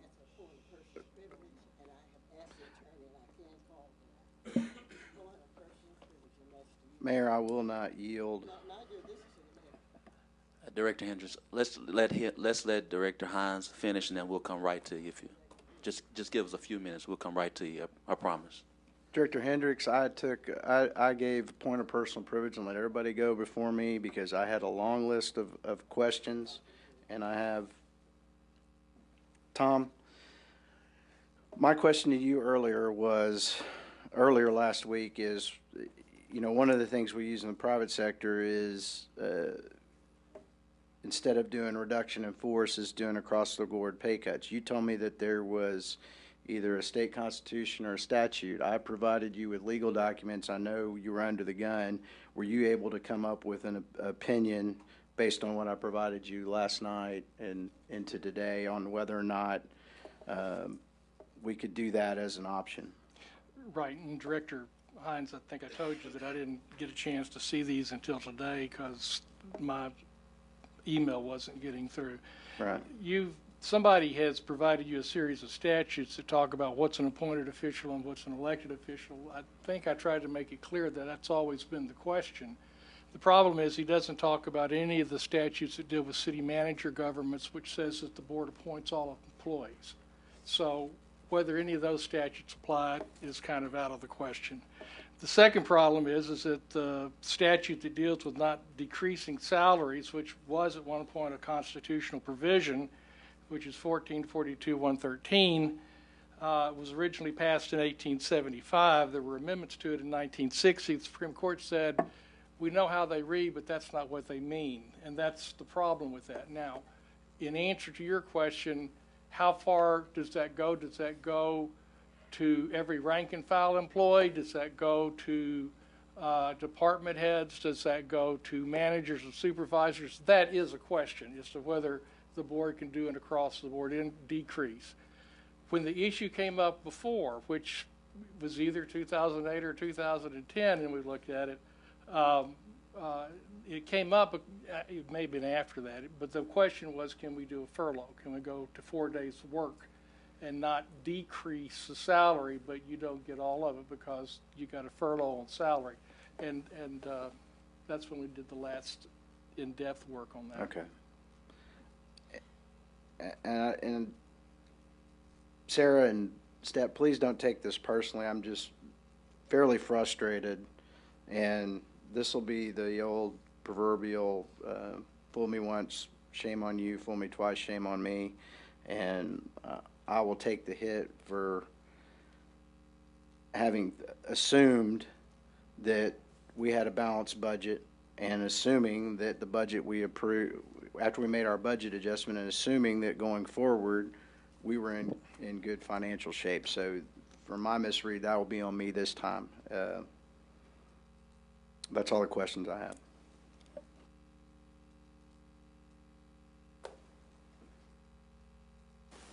Director Webb. Oh, I'm sorry, Director Webb, and I apologize profusely. Director Hendricks, you now have it. Well, let me get you, Director Hendricks. Where do we go from here? Where do we go from here? I'll answer that. This long dialogue. Yes, ma'am. I'll kind of provide the way forward. Where we go from here, we got. No, I'm not talking about with regard to what Lance talked about. I'm talking as far as the clock and yes, ma'am. And the budget that we've got to look at. I don't intend to be here till 10 or 11 o'clock. Yes, ma'am. I don't think anybody intends to do that again. We try our best to move expeditiously. I think, as we all know, since we've been doing that. But do we have dinner prepared? We'll get to that. Director Webb. Oh, Director Webb, would you press it again? I'm sorry about that. Director Webb. Thank you, Mr. Mayor.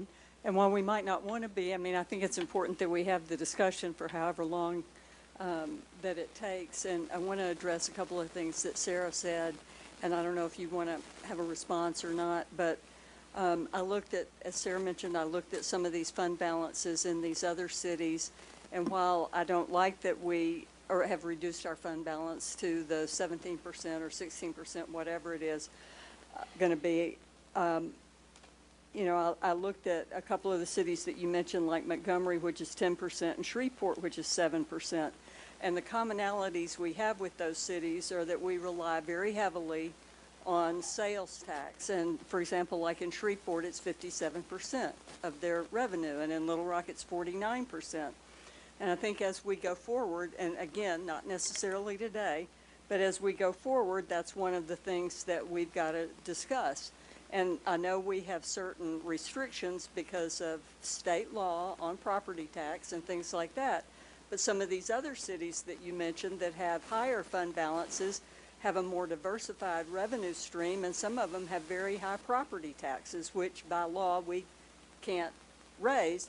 But we also do have the lowest sales tax of the bigger cities in Arkansas. So that's kind of one point. One thing, again, in looking at the city of Montgomery, is an article I read that said one of the biggest problems that they had is so much of their workforce lived outside the city. They drive into the city, they leave, they don't support the infrastructure, they don't support the retail, they don't support, you know, shopping, eating, and all of that kind of stuff. So that led me to go to the Metro Plan website where I looked that up for us. And while some of the information was not as current as I would like for it to have been, I then called Metro Plan and found that this was really staggering. And we don't want to spend an hour and a half on this tonight, but this is something that I think we have to talk about. So in Saline County, 28,000 people drive to Pulaski County to work, and in Lone Oak County, it's 14,000 drive to Pulaski County to work.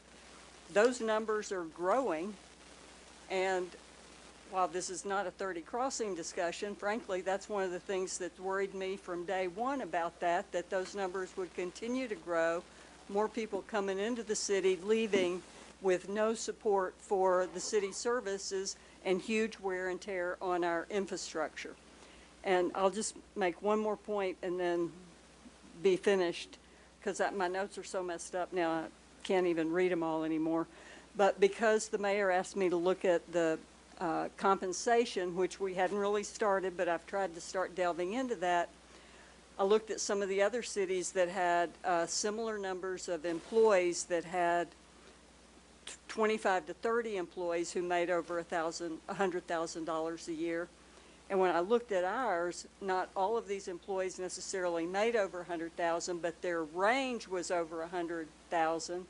And if I added it up last night correctly, very late, I think it was like 41.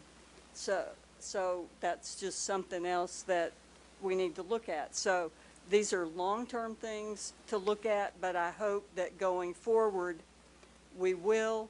Our debt services is good. 17% isn't great for our fund balance. It's livable if we correct that. We may not be able to do anything tonight, but hopefully in the next few weeks we'll all pull together and come up with something. We'll correct it this year, and then we can inch our way back up on that percent for our fund balance and discuss the acres, the quality versus acres, the salary, getting right-sized on compensation, the more diversified revenue, and the huge number of people who come into our city to work and leave with the wear and tear on infrastructure and no support of retail. That's it. I did want to just say one thing, and that is, again, right-sizing or matching our recurring revenues with recurring expenses wouldn't necessarily bring that fund balance back, but hopefully we wouldn't dip below the 17. Yes. The concern that I have too, and as you mentioned, we do have a good debt ratio right now. Our bond rating is critical, and we have a very strong bond rating. We want to maintain that. When we borrow funds like the street and drainage bonds for our infrastructure, when we take out short-term financing notes, and we do have to borrow funds, we get very preferable rates because of that bond rating. If our cash reserves or our fund balance or our budget history of not keeping operating expenses in line with ongoing operating expenses, that bond rating will suffer, which will cost our taxpayers exponentially when we are trying to do infrastructure investments, build new parks improvements, or do other bonded projects. So that is very important. And they look at not only your fund balance, but your cash and your ratios and that kind of thing, as we discussed. And that's in our budget book, and it's like $506, I think, per capita. And then I looked at one city, and it was $1,200. Thank you. Thank you, Director Webb. Vice Mayor Wyrick.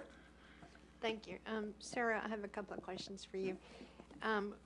Bruce brought up the franchise dollars that we had an issue with last year. What was the difference in what we budgeted versus what we actually got? I know with energy, it was about a $2 million reduction. We actually did a little bit better on CenterPoint than what we anticipated, and their reduction kicked in later. And right now, I believe the credits, what happened there was, again, they got significant tax breaks. Right. So then the governor directed that they go back to the Public Service Commission. What they had provided to the city and the city used in our budgeting were rates that had already been approved.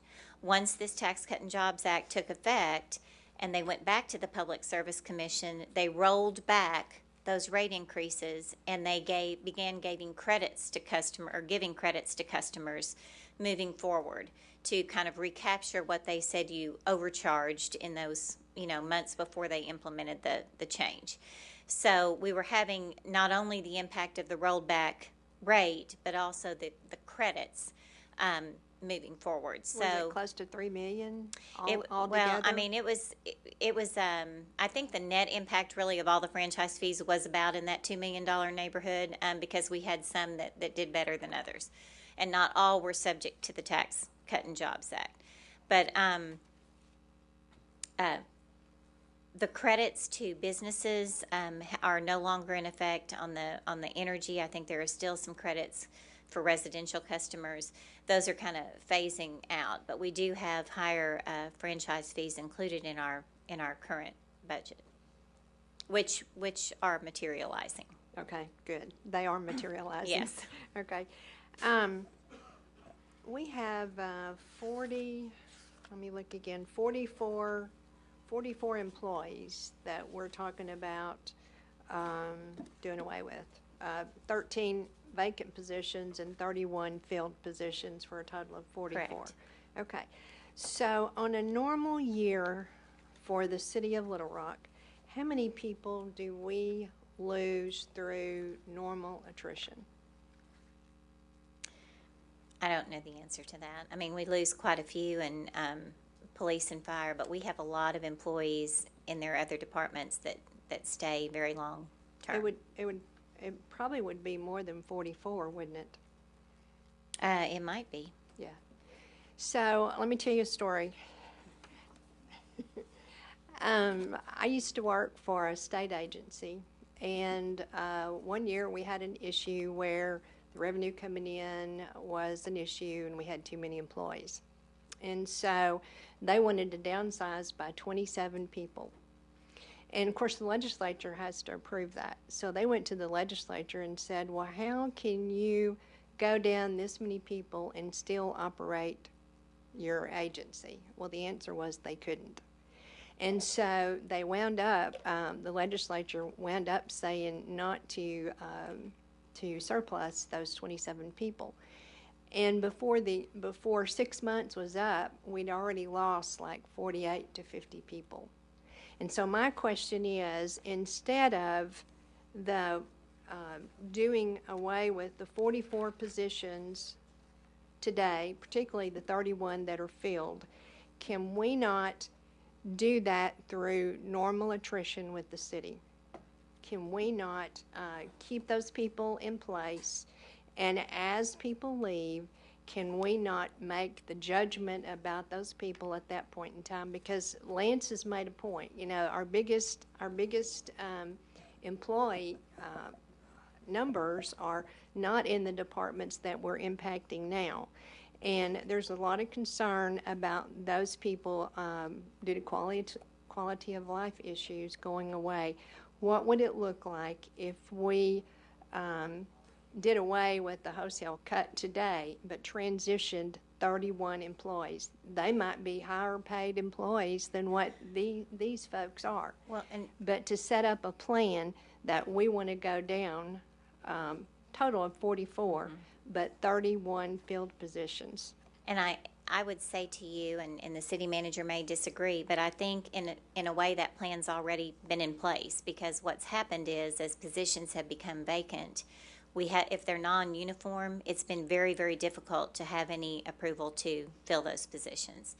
And so we are losing through attrition, but we have not refilled those positions. So we're already down. And as I told you, when we looked at eliminating positions, they had to have been either filled or approved to be filled at the time the budget was adopted. We were not allowed to eliminate vacant positions that were already vacant when the budget was adopted, or that accomplishes nothing. And so I think we've already been working through that. And there are some services, that have to happen. Some of my concerns are, and Doris has already talked about that, is we have some really stellar employees that mean a lot to the city of Little Rock. They mean a lot to Doris. They mean a lot to our neighborhood associations, and they'll go away with this budget cut. And so that's the reason why I'm interested in doing the attrition route. Maybe Bruce can. And I know we do the vacancy savings, and I know we go through and we say, well, we'll fill this one or not fill that one. But with the, City of Little Rock doesn't pay huge salaries. And so we have people that are always looking for other opportunities, other jobs to go to, maybe within the city. Well, they're looking to move up the line. And the other thing is that we're going to do this RFQ to try to look for additional savings. And what if we're doing the RFQ and we determine that, we shouldn't have done these positions, we should have done some other positions. And so to me, the attrition for the numbers of employees we're talking about, and then the RFQ might be the answer as opposed to displacing 31 employees. And I thank the mayor for bringing this to our attention, that, we need to right-size the organization. But, there's a way to do it, and I'm just thinking that the attrition, I would feel better about the attrition route than the wholesale cut. Well, and I don't have that schedule in front of me today, but when we looked at the option B plan and you looked at the amount that was in personnel, with like 1% in supplies and 1.3 in something else, we've already eliminated all of those other expenses to the point that we really are bare bones. I do know it's about people. Yeah, it's the manager and HR are looking at trying to place displaced people in approved to be filled positions, be they in the street fund or the waste disposal fund, other places where we do have a need for labor positions, and they are working to do that. No one wants to eliminate a position, and we certainly don't either, but I don't see how you can do it any other way at this point. And when you look at our top 3 departments, the first one, most expenses by far, police. Second is fire. Third, with a budget of over $10 million, is parks. And then next to that is the zoo. And we can't quit feeding the lions. There's certain things there, that we have. So the reductions in the zoo, and accreditation was at risk. So we're trying to balance all those things, as the mayor said last week. And I think you've done a stellar job, and I appreciate it. I know it's been gut-wrenching for you and for the mayor and for Bruce. Bruce, can you comment on that attrition, if that's okay, Mayor? The attrition thing that I brought up. Sure. Currently, we have 124 vacancies right now in the general fund. So right now, We're above and beyond the 31 we're talking about here. Correct. And so the challenge with that recommendation is a lot of these positions that we lose, and Sarah's right, there's a lot of scrutiny that goes into whether you can fill a position. Obviously, the public safety positions are over here, along with animal services, obviously finance and IT. There's a lot of times that are when somebody decides to leave. I'll give you an example of IT. As you know, the Little Rock economy is doing very well. We don't pay anywhere near compared to the private sector.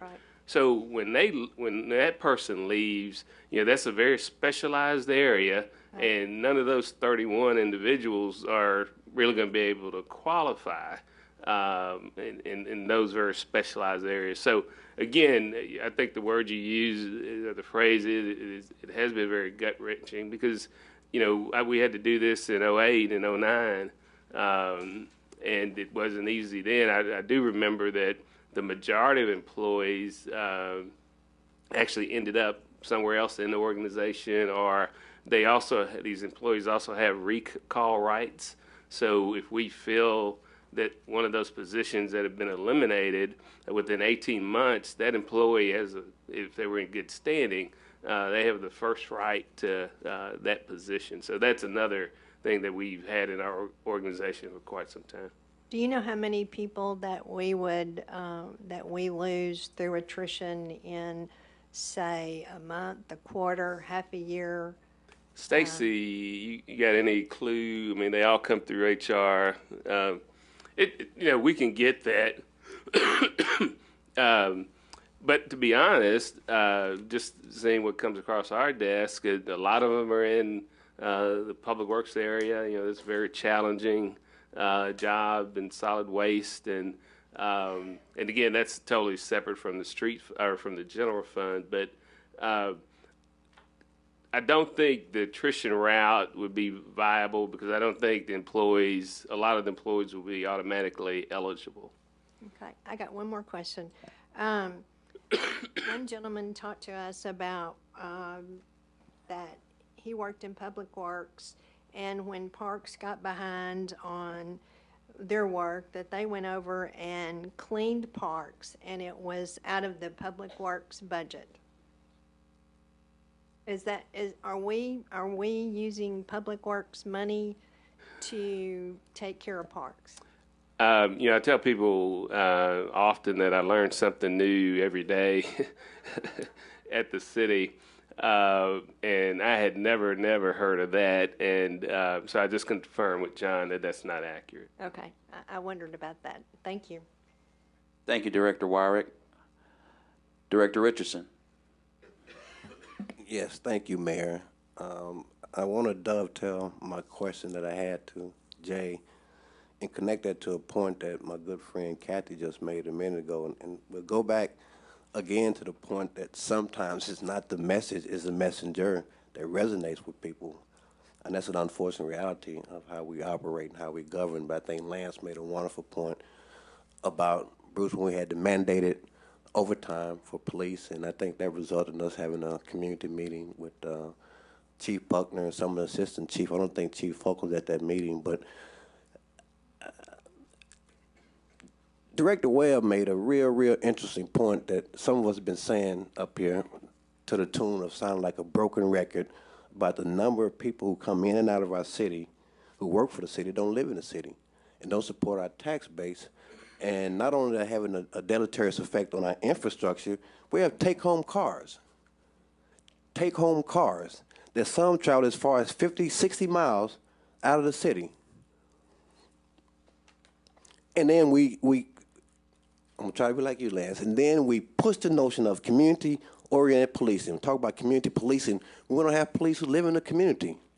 So that's my cognitive dissonance, Lance, in terms of how we address. And I want to thank Director Webb for bringing that issue up, because some of us have been talking about that for far too long, about the number of people who work for the city but don't want to live in the city.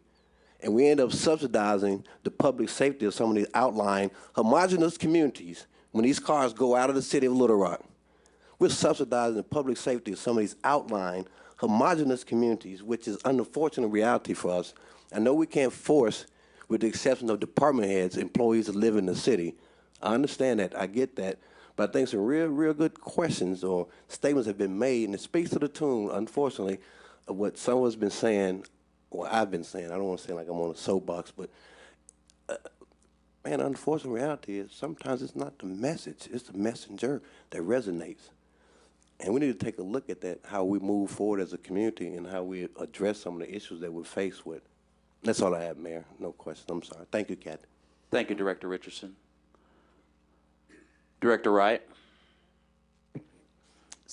Sarah, How much is our allocation currently to Rock Region Metro? I know it's just under $10 million, I believe, and $1.5 million of that is charged to the street fund. Well, $1 million is charged to the street fund. If this amendment were to pass, $1.5 million would be charged to the street fund. Would it be possible to increase that since the street fund the transportation isn't eligible?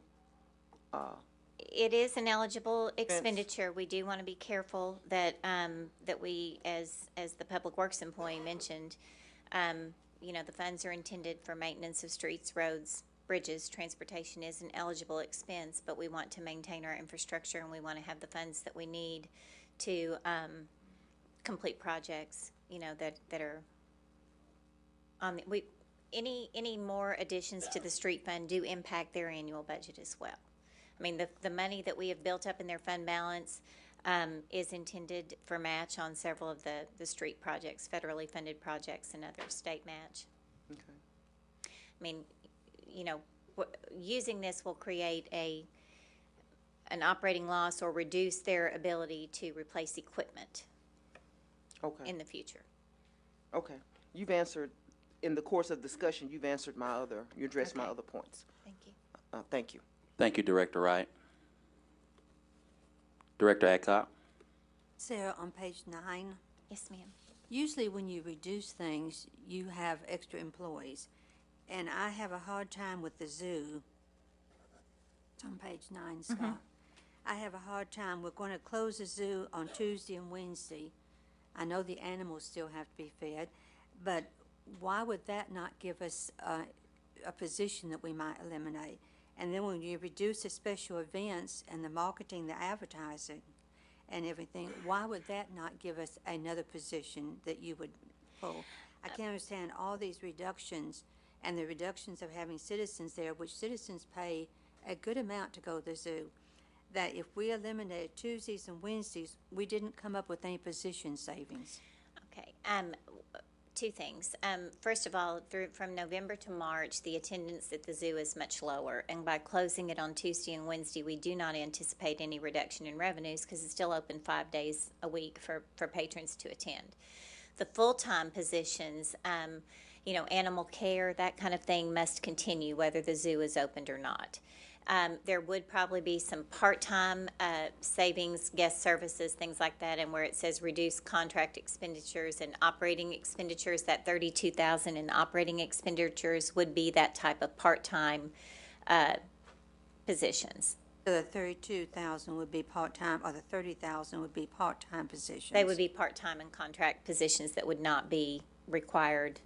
But the full-time positions would continue because so many of them are animal care related or other. I know a lot of them would be animal care, but I found it unusual. They do so much the same as Parks and Rec that we didn't take any maintenance off of the zoo, but we took so much maintenance off of John.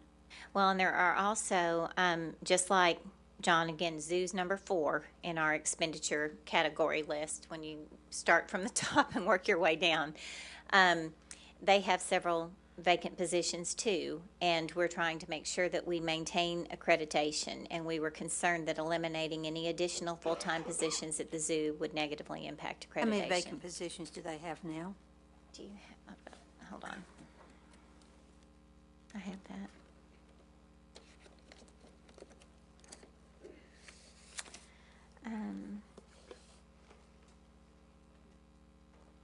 13.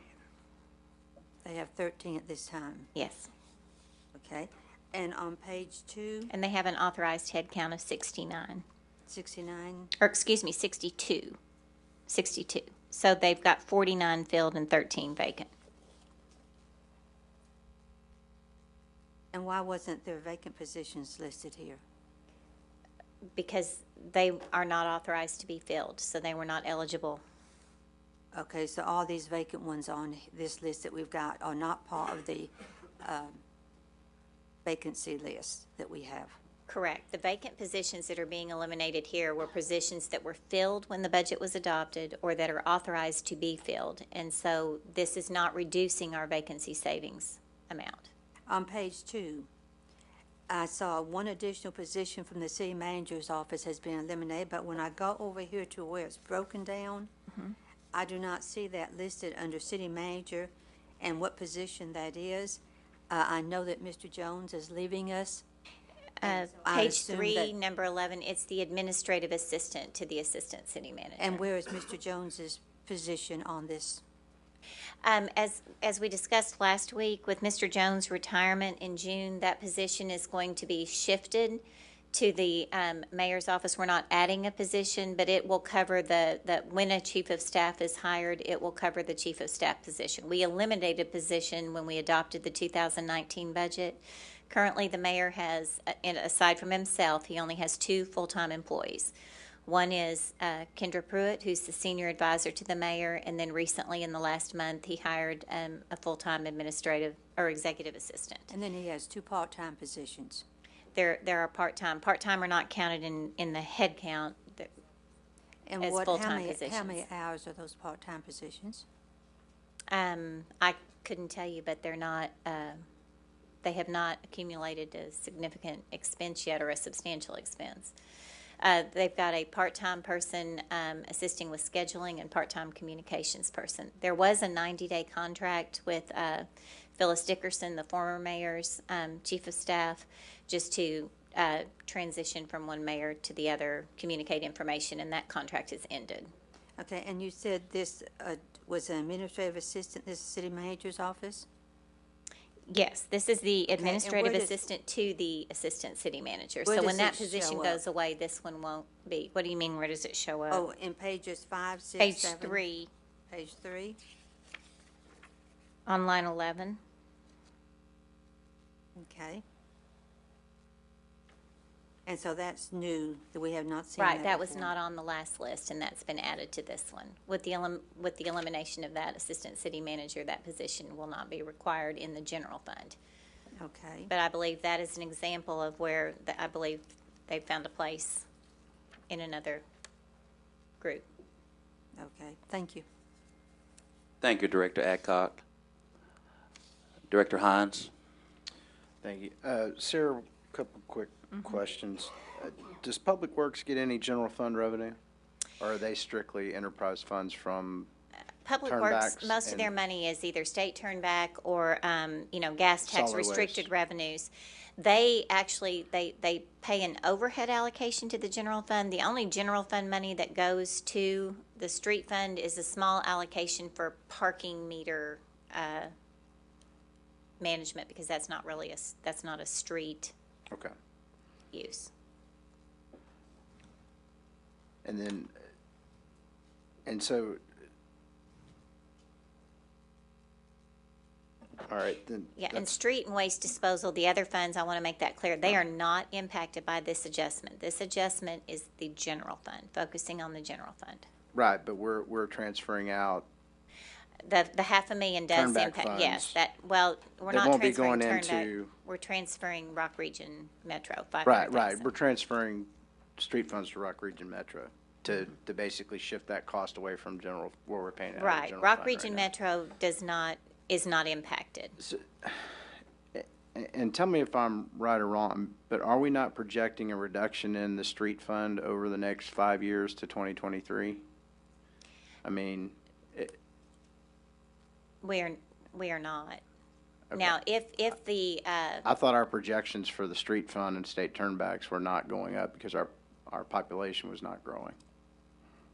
we have remained consistent and have seen at least slight increases each year. Now, if voters we do keep- not if we- approve the renewal of the state half-cent sales tax, then that could negatively impact And the if we street fund. keep transferring one-time funds out to Rock Region Metro, that depletes that too, correct? Yes, but as I mentioned, And those are current- funds that don't get spent on our streets. They go to provide transportation services. Correct, but Okay. as I mentioned, the current fund balance, where in the general fund we're 17% of our annual revenues, in the street fund, it currently is 110% of annual revenues.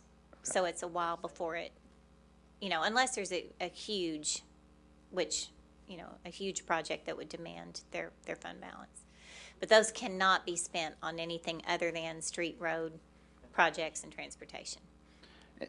And I guess the other question, this would be to the mayor. Mayor, it strikes me that as we're talking about removing position and budget cuts, is having a chief of staff and adding that position to your staff necessary? The answer to that question is yes. The mayor has always had a chief of staff. The mayor has always had an executive assistant. And so the answer to that question is yes. As you know, I am the first mayor to fall and adhere to the 2007 ordinance, being the chief executive officer and having all the department directors to report to the mayor, as well as having 6 direct reports, being the Little Rock Police Department, Little Rock Fire Department, Public Works, Planning and Development, Finance, and HR. And so we are staying in line in the existing budget of the mayor's office as we move forward, and we are not adding as we do that. So that would be my answer. Mayor, would it shock you to learn that we created the chief of staff position in Mayor Stodela's last term in office? No, because I do follow that. And again, it's kind of hard to compare Mayor Stodela's administration with my administration, because Mayor Stodela started out as a part-time mayor, and then when he became full-time, he did not have the working capacity that I have today. Okay, thank you. Thank you so much for that question. Director Peck? Thank you, Mayor. Does this ordinance provide for the 20 new police officers that you want, or the body cameras, or No, ma'am. How much is that going to cost, and when will? So I can give an update. I wanted to wait to towards the end just so we don't have to go back and forth. But I'll make sure I'll put a note down. I have a lot of notes, and I'll make an update on that as well. Is that okay with? Yes, thank you. Thank you so much, Director Richardson. Thank you, Mayor. I don't have the capacity to tell how many buttons you have pressed, and I'm not going to guesstimate the number of questions we're going to have, but I want to call the question. If not, I'm going to make a motion that we have our 2-hour recess. We're 2.5 hours into this meeting, so I'll move that we take a 10-minute recess. We'll move to a 10-minute recess.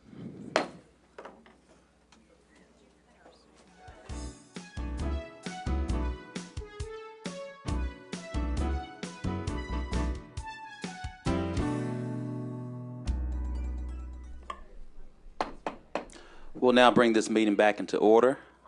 We have a question from Director Richardson, I believe also from Director Gene Fortson. Director Richardson? Yes, thank you, Mayor. I call the question. Yeah, I need a second, I think. There's a motion and a second to call the question.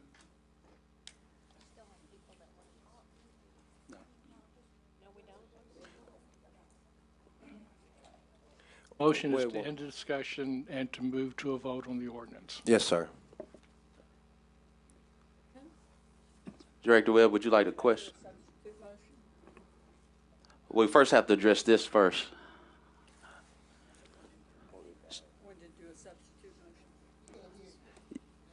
She wanted to do a substitute motion.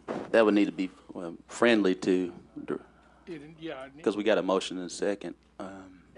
Right, and you're actually supposed to vote on the motion to call the question now. Right. So there's a motion and a second to call the question. All those in favor, please say aye. Aye. All those opposed, please say nay. Nay. Nays have it. Director Webb? Given the discussion and the number of people who are here tonight and the ongoing questions that we have, I would like to move to table this for 2 weeks. And before we take a vote on that, I would stress to the board, tabling it for 2 weeks does not stop the impeding deficit that we have today, and that definitely creates time issues with our staff that could potentially be affected in how they would have to react. I would urge the board not to do that. It's clearly your pleasure, but tabling it does not dismiss the fact that we still have a $7 million deficit. And the sooner we get a chance to take care of this issue, I think the better that we protect and advance our long-term fiscal future. All those in favor? please start by saying aye. Aye. All those opposed, please say nay. Nays have it. Roll call. We're now voting on the motion to table for 2 weeks. Director Hendricks? Director Richardson? No. Director Webb? Yes. Director Peck? Yes. Director Hines? Yes. Director Wright? Yes. Director Campuris? Director Fortson? Yes. Director Adcock? Yes. Vice Mayor Wyrick? Yes. 7-3. Motion passes the table for 2 weeks. There's a motion and second to adjourn. All those in favor, please say aye. Hold on, parliamentarian. I just want to let the board know that 2 weeks would be an agenda meeting normally, so you'll have to make arrangements either to. We need a recess, actually. Yeah, you're Yes. just going to have to do something special to have it in 2 weeks. That's all I wanted to let you know. We need a recess this meeting, so now we. I don't think you can recess this when you can make it a special meeting in 2 weeks for this topic. Sure thing. We'll do that. As it relates to motion to adjourn this particular meeting. All those in favor, please say aye. All those opposed, please say nay. Ayes have it. We'll now move into our agenda meeting. I want to welcome the Board of Directors and for this particular agenda meeting on May the 14th, 2019. This is our opportunity to review the agenda for our formal board meeting that will be held on May 21st, 2019. We have 2 additions to add to our agenda. Item M1 is for a required resolution to the state city support in the submission of an application for a transportation alternative program grant from the Arkansas Department of Transportation. Is there a motion to add M1 to the consent agenda? There's a motion and second. All those in favor, please say aye. All those opposed, please say nay. Ayes have it. There's also item M2 for an ordinance authorizing the issuance of a short-term financing note for the second phase of a new computer-aided dispatch system for quicker emergency response items and improvements to fire station number 12 and for equipment for police and fire. There's a motion to add M2. There's a motion and second. All those in favor, please say aye. All those opposed, please say nay. Motion passes. We can now proceed with the review of the proposed agenda. Board members, are there any questions regarding items 1 through 6? Any questions? Any questions? Seeing none? Well, you gotta press it. I can't make it work.